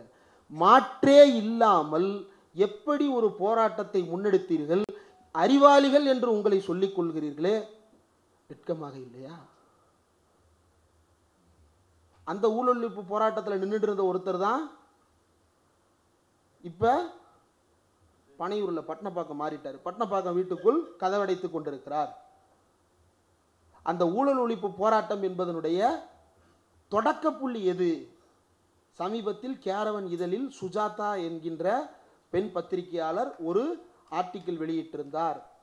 ஆர்எஸ்எஸ்ஸின் நிழல் அதிகாரம் என்று குருமூர்த்தி பற்றிய ஒரு புத்தகமாகவே அது தமிழ் புலம் பதிப்பகத்தில் வெளியிடப்பட்டிருக்கிறது. ஆங்கிலத்தில் கேரவன் இதழில் இருக்கிறது. அதில் இந்த பார்க்கிறதுக்கு அப்பாவி மாதிரி, பார்ப்பதற்கு அப்பாவி போல இருக்கும் இந்த பார்ப்பான் இந்தியாவையே ஓடவிட்டு வேடிக்கை பார்ப்பான். நம்ம ஏதோ ஆமை புகுந்த வீடும் ஆடிட்டர் புகுந்த வீடும் விளங்காது, அமீனா புகுந்த வீடும் ஆடிட்டர் புகுந்த வீடும் விளங்காதுன்ற மாதிரி நம்ம நினச்சிக்கிட்டு இருந்தா இது உண்மையிலேயே இந்தியாவுக்குள் புகுந்தா அமீனா தான் போல. அமீனாவோ அமீபாவோ கெட்டதாகத்தான் அது இருக்கிறது. என்ன பண்ணியிருக்கிறாங்க, இவனுக ஆர்கனைஸ் பண்ண கூட்டம் ஒன்று. யாரு? விவேகானந்தரின் பெயரில் இந்த குருமூர்த்தி வகையரா ஆர்கனைஸ் பண்ண கூட்டத்தில் யார் யாரெல்லாம் கலந்துக்கிறா? அன்றைக்கு அண்ணா ஹசாரேவின் ஃபாலோவராக இருந்தவர் அரவிந்த் கெஜ்ரிவால், கிரண் பேடி, பாபா ராம்தேவ், அண்ணா ஹசாரே, இவன் பூரா குருமூர்த்தி கூட்டத்தில் கலந்து கொண்டவன். அப்படியே அங்கிருந்து நேராக கிளம்பி ராம்லீலா மைதானத்தில் போய் உட்கார்ந்தவன் தான். அப்போ இந்த ஊழல் ஒழிப்பு நாடகமே கூட இவர்களால் தான் திட்டமிட்டு நிகழ்த்தப்பட்டிருக்கிறது என்பது புரியாமல் அறிவாளிகள், இன்டலெக்சுவல்ஸ் என்று தங்களை கருதி கொள்ளுபவர்கள் ஊழலுக்கு எதிராக போராடுவதாக நினைத்து கொண்டு இந்தியாவை இன்றைக்கு இந்த பேய்களிடம் ஒப்படைத்திருக்கிறார்கள். இந்த பேய்களை விரட்டுவதற்கு இன்றைக்கும் நாம் போராடி கொண்டிருக்கிறோம். இப்போதும் நாம் சொல்லுவது என்னவென்றால், நம் கண் முன்னால் இருக்கக்கூடிய தீர்வு, பெரியார் முன்வைத்த தீர்வு, தேர்தல் அரசியல் களத்தில் பெரியார் முன்வைத்த தீர்வு முக்கியமானது. காமராஜரை கடைசி வரை ஆதரித்தார். ஏன் ஆதரித்தார்? 67 தேர்தல் முடிகின்ற வரைக்கும் பெரியார் காமராஜரை ஆதரித்தார். ஏன் ஆதரித்தார்? இருக்கின்ற இந்த வாய்ப்பை விட்டுவிட்டால் பாப்பான் நம்மளை இனிமேல் விடவே மாட்டான். நாம் போராட வேண்டியது சென்னையோடு அல்ல, டெல்லியோடு. டெல்லியோடு தான் நம்முடைய போராட்டம். மாநில சுயாட்சிக்கான முதல் குரல் தந்தை பெரியாரின் குரல் தான். போராட வேண்டியது சென்னையில் அல்ல, டெல்லியில் என்ற உண்மையான அதிகாரத்தை கேள்விக்குள்ளாக்கி கைகாட்டி சென்றவர் தந்தை பெரியார் தான். அப்படி உண்மையான அதிகாரத்தை கேள்வி கேட்காமல் சென்னையை நோக்கி கேள்விகளை திசை திருப்பி கொண்டிருக்கின்ற திரிபுவாதிகளிடம் தமிழ்நாடு ஜாக்கிரதையாக இருக்க வேண்டும். இல்லாவிட்டால் நாம் வைத்திருக்கின்ற பொது மனசாட்சி என்கின்ற உணர்வை சிதைத்து கொன்று புதைத்து அடுத்த தலைமுறைக்கு அந்த உணர்வு மீண்டும் எட்டி பார்க்காதபடிக்கு அடிமை சமூகமாக மாற்றுவதற்கு அவன் தயங்க மாட்டான். உடனே அவன் வளர்ந்துட்டானா, அவன் நாளைக்கே வந்துடுவானா, இதெல்லாம் நாம் பரிசீலிக்கின்ற விஷயங்கள் தானே தவிர தமிழ்நாடு அவ்வளவு சீக்கிரம் விழுந்து விடாது. இந்த திராவிட மாடல் அரசு இந்த தமிழ்நாட்டை பாதுகாப்பதில் காட்டுகின்ற முனைப்பு அவ்வளவு சாதாரணமானது அல்ல. பெரியார் கல்வி பற்றி குறிப்பிடும் பொழுது கல்வி என்பது மூட நம்பிக்கைகளை ஒழிப்பதற்கானதாக இருக்க வேண்டும் என்று சொன்னார். 1926 சரி 31 சரி தொடர்ந்து அதை சொன்னார். ஏன் சொன்னார்? அதனுடைய விளைவு என்ன? அந்த பொண்ணு சொல்றா மேடையில் நின்று, நேரு உள் விளையாட்டு அரங்கத்தில், எங்க அம்மாவை பத்தி இன்னும் பேசுங்கடா, எங்க அப்பாவை பத்தி இன்னும் பேசுங்கடா, நீங்க பேச பேச எங்க அம்மாவுக்கு நான் இன்னும் 4 மிஷின் வாங்கி கொடுப்பேன், எங்க அம்மாவை தொழிலதிபராக மாற்றுவேன், இந்த ஊரையே மாற்றி காட்டுவேன் அப்படின்னு அந்த பொண்ணு சொல்றாள். ஊருக்குள் இருக்கும் இந்த சாதிய அடிமை மனநிலையை கல்வி உடைத்திருக்கிறது. இந்த திராவிட மாடல் அரசு அந்த உடைப்பை சாத்தியப்படுத்தி இருக்கிறது. பிள்ளைகளுக்கு என்ன செய்தாய் என்று கேட்டார்களே, இதை செய்திருக்கிறோம். செங்கல்பட்டு சுயமரியாதை மாநாட்டில் தந்தை பெரியார் சொன்னாரே, முக்கியமான படிப்புகளுக்கு வகுப்பு வாரியாக பிள்ளைகளை தேர்ந்தெடுத்து பயிற்சி அளிக்க வேண்டும் என்று. மாடல் பள்ளிக்கூடங்களில் பிள்ளைகள் இன்றைக்கு தேர்ந்தெடுக்கப்பட்டு இன்றைக்கு ஜேஇஇ தேர்வு, ஜேஇஇ எக்ஸாம்லாம் நான் ஒரு கவர்மெண்ட் எய்டட் ஸ்கூல்லையும் அதற்கு பிறகு 11th 12th பிரைவேட் ஸ்கூல்லையும் படித்த பையன்தான். ஜேஇஇ எக்ஸாம்லாம் படிக்கணும்னு நினைச்சாலே வகுத்த கலக்கும். எய்ம்ஸ், ஏஐபிஎம்டி, வெட்டினரி எக்ஸாம், எத்தனை எக்ஸாம், எதுவும் கிளியர் பண்ண முடியாது. நாம் என்ன நினைப்போம், இன்ஸ்டியூட்டில் சேர்ந்தா படிச்சிடலாம். இல்லை, நம்ம வீட்டிலால 10,000 20,000 கட்டி படிக்க வைக்க முடியும். 3 வருஷம் வீட்டில் உட்கார வச்சுக்கிட்டு 3 வேளை சோத்தை போட்டுக்கிட்டு 3 வேளையும் படிக்க வச்சுக்கிட்டே இருக்க முடியுமா? வருஷத்துக்கு லட்சக்கணக்கில் ஃபீஸை கட்டிட்டு முடியாது. ஆனால் அப்படி நாம் நினைத்த தேர்வுகளை அரசு பள்ளி ஆசிரியர்களை கொண்டே பயிற்சி அளித்து ஃபர்ஸ்ட் அட்டெம்ப்ட்லேயே உள்ள போயிட்டான். ஜேஇல ஃபர்ஸ்ட் அட்டெம்ப்ட்லேயே உள்ள போறான். எய்ம்ஸ்ல ஃபர்ஸ்ட் அட்டெம்ப்ட்லேயே எல்லா தேர்வுகளையும் கிராக் பண்றான் தமிழன். எப்படி இது ஃபர்ஸ்ட் அட்டெம்ப்ட்ல சாத்தியமாச்சு என்றால், அதற்கு தேவையான உழைப்பும் அந்த உழைப்புக்கு தேவையான உந்துதலும் உந்துதலுக்கு தேவையான கொள்கையும் இந்த அரசாங்கத்திடம் இருக்கிறது. அது தந்தை பெரியார் தந்ததுதான். இன்னைக்கு கேட்குறானே, நீ என்ன செஞ்ச, கல்விக்கு என்ன செஞ்ச, என்னென்னமோ பேசுறாங்க. புதுசா கேட்குறோன்னு சொல்றதையே புதுசா பேசுறாங்க. புதுசானா நான் என்ன சொல்றதுன்னு தெரியலன்றாங்க. கல்விக்கு என்ன செஞ்சீங்கன்னு கேட்டாங்க, அந்த பிள்ளைங்களே சாட்சி சொல்லுது, அதை டிராமா. வேலை வாய்ப்புக்கு என்ன செஞ்சீங்கன்னு கேட்டாங்க, அங்க மேடையில ஒரு பொண்ணு ஜப்பான்ல பேசுது, ஜப்பானிய மொழியில் பேசி காட்டுறாளே அந்த பொண்ணு. கொரியால போய் வேலை பார்க்க போயிருக்கிறானே ஒரு பையன். எத்தனை நாடு, அதுல போட்ட வீடியோ 10 வீடியோ சாம்பிள் வீடியோ 1500 பேர் போயிருக்கிறான் உயர்கல்வி நிறுவனங்களில். இதுவரை தமிழ்நாட்டிலிருந்து எந்த கல்வி நிலையத்திற்கு சுதந்திர இந்திய வரலாற்றில் இந்த அரசு பள்ளியில் படித்து ஃபர்ஸ்ட் அட்டெம்ப்ட்லேயே கிளியர் பண்ணி இத்தனை ஐஐடிக்குள்ள இத்தனை பேர் போயிருக்கிறானா? கிடையவே கிடையாது. சிபிஎஸ்இ பள்ளிக்கூடத்தில் படிக்கிறவன் எய்ம்ஸ் எக்ஸாம் கிளியர் பண்றதுக்கு, நீட் எக்ஸாம் கிளியர் பண்றதுக்கு 3 வருஷம் உட்கார்ந்து படிக்கிறான். ஆனா அரசு பள்ளி மாணவர்கள் ஜேஇஇ எக்ஸாம் ஃபர்ஸ்ட் அட்டெம்ப்ட்ல கிராக் பண்றான். அரசு பள்ளி ஆசிரியர்களின் உதவியோடு வெளிநாடுகளில் வேலைக்கு போகிறான். அதே அரசு பள்ளி ஆசிரியர்களின் பயிற்சியோடு நான் முதல் திட்டத்தின் துணையோடு போகிறான். ஆக இந்த வளர்ச்சி போக்கை நாம் தக்க வைத்துக் கொள்ள வேண்டும். இந்த வளர்ச்சி போக்கை அடுத்தடுத்து கொண்டு போய் சேர்ப்பதற்கு இன்றைக்கு தமிழ்நாட்டின் முதலமைச்சர் முத்துவேல் கருணாநிதி ஸ்டாலினுடைய ஆட்சி முக்கியமானது. துணை முதல்வர் என்ன செய்தார் என்று கேட்கிறார்களே, அவர் சொன்ன ஒரு ஸ்டேட்மெண்ட்டை நீ ரிப்பீட் பண்ணிரு. சனாதனம் என்பது டெங்கு, மலேரியா, சிக்கன் குனியா போல ஒழித்து கட்டப்பட வேண்டியது அவர் சொன்னதானே. திரும்ப சொல்லிரு. வேணாம், மாநாடெல்லாம் நடத்த வேண்டாம், தோழர் திரும்ப போல மனுநீதியெல்லாம் இருக்க வேண்டாம். நீ ஸ்டேட்மெண்ட்டை மட்டும் ரிப்பீட் பண்ணிரு. சனாதனம் ஒழிக்கப்பட வேண்டியது சொல்லு பார்ப்போம். முடிந்தால் சொல்லிப்பார். எம்புரான்னு ஒரு படம் எடுத்தாங்க, லூசிஃபர் 2வா, லூசிஃபர்னு ஒரு படம். இத்தனைக்கும் மோகன்லால் வெளியே அரசியல் ரீதியா பாஜகவுக்கு எதிராலாம் பேசுற ஆள் இல்லை. இந்த பிருத்திவிராஜ் சுகுமார் என்னத்தை போட்டு கழுவி விட்டாங்கன்னு தெரியல. குஜராத் கலவரத்தை காட்சிப்படுத்திட்டாங்க. குஜராத் கலவரம் எப்படி நடந்துச்சுன்றதை ஓப்பனிங்ல என்ட்ரிலையும் காட்டிட்டாங்க. குஜராத் கலவரத்தில் ஜெயிச்ச ஒரு ஆளு இன்னைக்கு முக்கியமான பதவிக்கு வந்துட்டாரு. நான் யாருன்னு சொல்லலை, முக்கியமான பதவிக்கு வந்துட்டாரு. அப்படி வந்த ஒருத்தனை சின்ன வயசுல பாதிக்கப்பட்ட பிருத்திவிராஜ் நெஞ்சிலே எட்டி மிதிச்சு கண்ணத்தோட சேர்த்து ஒரு அப்பு வச்சு சகதியில தள்ளுறான். இவ்வளவுதான். Simple revenge story. இடி அனுப்புறான், சிபிஐ அனுப்புறான், என்னென்ன கோபுரம் பினான்ஸ்ல இருந்து மோகன்லால் உட்பட எல்லாத்தையும் அனுப்புறான். ஆனா இது எதுவும் அங்க போகாது. அங்க போனாங்க. எப்போ வரைக்கும் போனாங்க? சில ஆண்டுகளுக்கு முன்பு வரை போனாங்க. அதுக்கப்புறம் அவருக்கு கிளீன் சீட் கொடுத்துருவோம். ஏன்னா அவரு அப்ரூவ் ஆயிட்டா ஆப்பிள் ஜூஸ் கொடுத்துருவோம். அவ்வளவுதான். கூப்பிடுறானே, திட்டி இருக்கணுமா இல்லையா? அவன் கொள்கை எதிரின்னு அவனே சொல்றான். நீ இப்ப திட்டணும்ல, ஏன் திட்ட மாட்டேங்கிற? அப்ப அதுதான் ஜெல்லிங், பாண்டிங். இந்த பாண்டிங்கை வைத்து தமிழ்நாட்டினுடைய பெரியார் உருவாக்கிய இந்த பாண்டை யாராலையும் உடைக்க முடியாது. அவ்வளவு சாதாரணமாக வீழ்ந்துவிடக்கூடிய கோட்டை அல்ல தமிழ்நாடு. இந்த தமிழ்நாட்டினுடைய வளர்ச்சி போக்கு பொறுக்காமல் இந்த பார்ப்பனர்கள் இன்னும் பல அஸ்திரங்களை ஏவுவார்கள். பவன் கல்யாண் வரைக்கும் வருவான் பிரச்சாரம் பண்றதுக்கு, எல்லாரும் வருவான். ஆனாலும் இந்த தமிழ்நாடு அசைந்து கொடுக்காது என்பதை மீண்டும் ஒரு முறை நிரூபிக்க காத்திருக்கிறது. அதற்கிடையில் இந்த புத்தகம் திராவிட மாடல் ஆட்சியினுடைய பல்வேறு சாதனைகளை பற்றியும் பெரியார் இயக்க பார்வையோடு அது எப்படி செயல்படுத்தப்பட்டிருக்கிறது என்பதையும் தமிழ்நாடு அடைந்திருக்கின்ற முன்னேற்றம் என்பதையும் இந்த ஆண்டு மட்டுமல்ல ஒவ்வொரு ஆண்டு விடுதலை மலரும் விடுதலை இன்னொன்று குறிப்பிட்டே ஆக வேண்டும். இதில் ஒரு குறிப்பிட்ட பகுதிக்கு மேலே தேதி வாரியாக ஒரு பகுதி ஆரம்பிக்குது. அந்த தேதி வாரியாக ஆரம்பிக்கிற பகுதி கையால் திருப்பியெல்லாம் அந்த பக்கத்தை நீங்கள் தாண்ட முடியாது. அத்தனை பக்கம் போய்கிட்டே இருக்குது.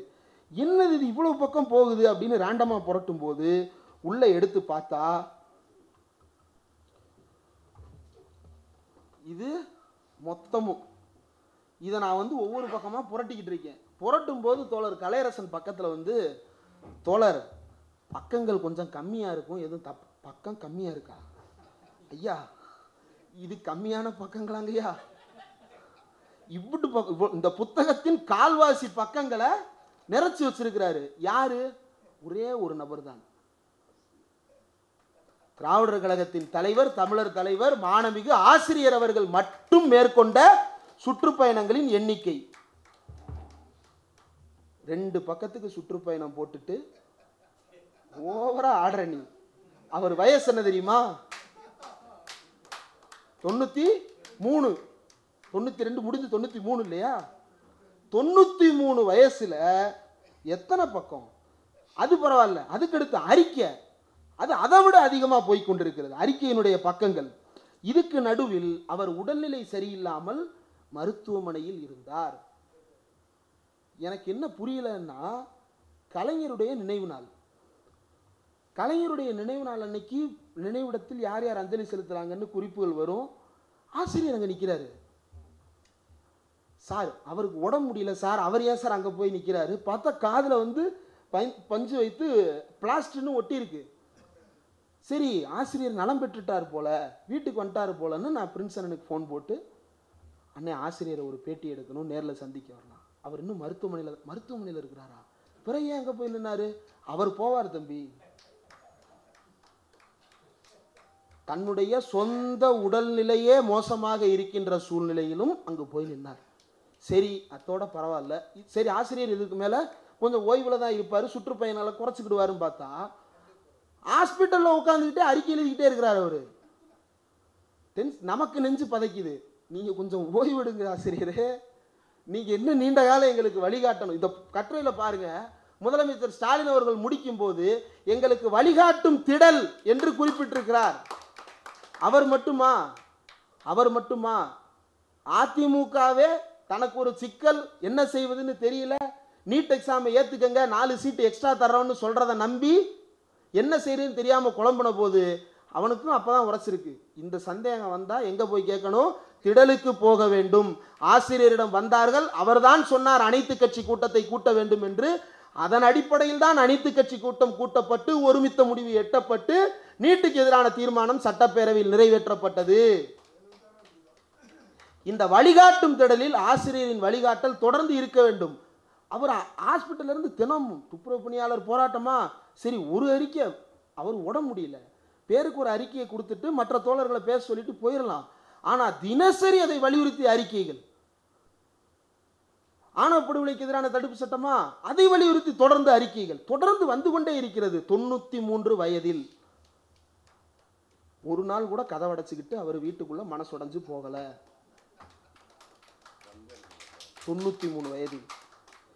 அறிக்கை லிஸ்ட் இதையும் பார்த்தா இத்தனை பக்கங்கள். 93 வயதில் ஒரு மனிதனால் இயங்கிக் கொண்டே இருக்க முடிகிறது, தமிழ்நாட்டை வழிநடத்தி கொண்டே இருக்க முடிகிறது என்றால் இந்த மண்ணில் அவர் நிகழ்த்தி இருக்கின்ற இந்த முக்கியமான சாதனைகளையும் இந்த புத்தகம் பட்டியல் போட்டிருக்கிறது. இந்த புத்தகம் மட்டுமல்ல, ஒவ்வொரு ஆண்டின் விடுதலை மலரும் கூட இந்த பட்டியல்களை தொடர்ந்து பதிப்பித்துக் கொண்டே இருக்கிறது. தமிழ்நாட்டு வரலாற்று ஆவணத்தை தேட வேண்டும் என்றால் தமிழ்நாடு அடைந்திருக்கக்கூடிய சுயமரியாதை முன்னேற்றங்களை நாம் அளவிட வேண்டும் என்றால் அதற்கு முக்கியமான மைல்கல்லாக விடுதலையினுடைய ஆண்டு மலர் என்பது இருக்கிறது. அதில் வெளியிடக்கூடிய அத்தனை கருத்துக்களும் தொடர்ந்து வாசித்து தமிழர்கள் மத்தியில் பரப்புரை செய்யப்பட வேண்டியது. இதில் இருக்கக்கூடிய தனித்தனி தலைப்புகளில் தனித்தனி கருத்தரங்கங்களே விடிய விடிய நடத்தலாம். ஒவ்வொரு தலைப்பிலும் பெரிய பெரிய கருத்தரங்குகள் நடத்த வேண்டியது. எனக்கு கொடுத்த இதில் நான் எழுத ஆரம்பித்தேன், அதை என்னால் நிப்பாட்ட முடியல. அது விரிவடைந்து கொண்டே இருக்கிறது, ரெஃபரன்ஸ் போய்கிட்டே இருக்குது. எப்படி கம்ப்ளீட் பண்ணுறதுன்னு தெரியாமல் அப்புறம் ஒரு கட்டத்தில் சரி கொஞ்சம் நிப்பாட்டி வைப்போம் அப்படின்னு சொல்லிட்டு அப்ரப்டாக நிப்பாட்டிட்டு இப்போ வேறு வேலைகளை பார்த்து கொண்டிருக்கிறேன். திரும்பவும் அதை எழுத தொடங்க வேண்டும். அந்த எனக்கே இப்படின்னா அப்போ இதில் எழுதி இருக்கக்கூடிய பழம் தின்று கொட்டை போட்டவர்களுக்கு இன்னும் எவ்வளவு கருத்துக்கள் இருக்கும், இன்னும் எவ்வளவு கருத்துக்கள் இருக்கும். பெரியாருடைய கருத்துக்கள், வெளிநாடுகளில் பெரியார் இயக்கங்கள் செய்து வருகின்ற வேலைகள் என்று மிகப்பெரிய ஆவணமாக இந்த புத்தகம் இருக்கிறது. பொதுவாக கட்டுரை எழுதியவர்களுக்கு பதிப்பகத்தின் சார்பாக ஒரு புத்தகம் வந்து சேரும். அது ஒரு சிலர் அனுப்புவாங்க, ஒரு சில நேரங்களில் மிஸ் ஆகும் வாய்ப்பு இருக்குது. ஆனால் எனக்கு எந்த அளவுக்கு ஆர்வமாக இருந்தது என்றால் புத்தகம் வெளியிடுகிறார்கள் அப்படின்ற செய்தி. நான் சில தோழர்களுடைய ஃபேஸ்புக் பேஜில் பார்த்தேன். எனக்கு தகவல் தெரியல, எப்போ வெளியிடுறாங்கன்ற தகவல் தெரியல. அப்போ எனக்கும் உடல்நிலையில் சில சிக்கல் இருந்தது, அதனால் பார்க்க முடியல. அப்புறம் இன்னைக்கு தான் ரிலீஸு அப்படின்னு சொல்லிட்டு கிளம்பி வந்துட்டேன். பார்த்தா திடலில் யாரையுமே காணோம். என்னது இது, யாரையுமே காணோம், இங்கே தானே நிற்பார் பிரின்ஸ் அண்ணே, அவர் எங்கே போனார் அப்படின்னு தெரில. அப்புறம் புத்தக நிலையம் மட்டும் இருந்தது. எப்படினாலும் இங்கே தானே புத்தகத்தை வாங்கணும் அப்படின்னு சொல்லிட்டு நான் 200 ரூபா கட்டிட்டு வாங்கிட்டேன். அதற்கு பிறகு தான் தெரிஞ்சது புத்தக வெளியீடு நான் இருந்த சாலி கிராமத்துக்கு 2 தெரு தள்ளி எம்ஜிஆர் நகர் மார்க்கெட்டில் தான் நடந்திருக்கு அப்படின்றது. ஐயோ, உடம்பு முடியாமல் நான் இவ்வளவு தூரம் வண்டி ஏறி வந்துட்டேனே அப்படின்னு. ஏன் இதை சொல்லுகிறேன் என்றால் அந்த அளவிற்கு உணர்வை ஊட்டக்கூடியதாக இந்த தருணத்தை நான் கருதுகிறேன். விடுதலையினுடைய ஒரு மலரில் 147வது மலரில் என்னுடைய கட்டுரை இடம்பெற்றிருக்கிறது. அதற்கான வாய்ப்பை திராவிடர் கழகம் வழங்கி இருக்கிறது அப்படின்னு நினைக்கும் பொழுது அது எனக்கு பெருமைக்குரிய தருணமாக இருக்கிறது. அதை எனக்கு இந்த வாய்ப்பை உருவாக்கி தருவதற்கு எனக்கு தகவலை தெரிவித்து இந்த கட்டுரையை என்னிடமிருந்து பெற்ற அண்ணன் பிரின்ஸ் அவர்களுக்கு இந்த நேரத்தில் என்னுடைய நன்றியை நான் தெரிவித்துக் கொள்ள கடமைப்பட்டிருக்கிறேன். ரொம்ப பெரிய வாய்ப்பினை, வரலாற்று வாய்ப்பு. இந்த வாய்ப்பை தந்ததற்கு நன்றி. இனி அடுத்து எல்லா இதழ்களையும் என்னுடைய கட்டுரைகளும் கேளுங்க, நான் கண்டிப்பாக எழுதி அனுப்பிடுறேன். அந்த வாய்ப்புகளை நானே கேட்டு பெற்றுக்கொள்ளுகிறேன். நிச்சயம் 200 ரூபாய் 200 ரூபாய்க்கு இந்த புத்தகத்தை எப்படி விற்கிறாங்கன்னு தெரியல. இன்னைக்கு பேப்பர் ரேட் என்ன, பிரிண்டிங் காஸ்ட் என்ன, எவ்வளவு தான் அச்சு போட்டாலும் அத்தனையும் ஆர்ட் பேப்பரில் போட்டு 200 ரூபாய்க்கு இந்த புத்தகம் விற்பது அப்படின்றது சாதாரண விஷயம் அல்ல. கேமராவின் வழியாக பார்த்து கொண்டிருக்கக்கூடிய எதிர்கட்சிக்காரர்களுக்கும் சரி, எதிர்கட்சி என்றால் பெரியாரை எதிராக நினைக்கக்கூடிய அத்தனை பேருக்கும் சொல்லுகிறேன், தயவு செய்து இந்த புத்தகத்தை படித்துவிட்டு பெரியாரை திட்டுங்கள். அப்படி திட்டும் பொழுது எங்களுக்கும் கூட சில கருத்துக்கள் கிடைப்பதற்கு வாய்ப்பு இருக்கிறது. உங்களுடைய தலைக்கு பின்னால் பெரியாரின் படத்தை வைத்துக் கொள்ளாமல் உங்களுடைய தலைக்கு முன்னால் இந்த புத்தகத்தை வைத்து படித்து தெரிந்து கொள்ளுமாறு அனைவரையும் தாழ்மையோடு கேட்டுக்கொள்ளுகிறேன். தோழர்கள் அனைவருக்கும், இந்த வாய்ப்பை தந்த அனைவருக்கும், என்னுடைய புதுமை இலக்கிய தென்றலுக்கும் என்னுடைய நன்றியை தெரிவித்துக் கொள்கிறேன்.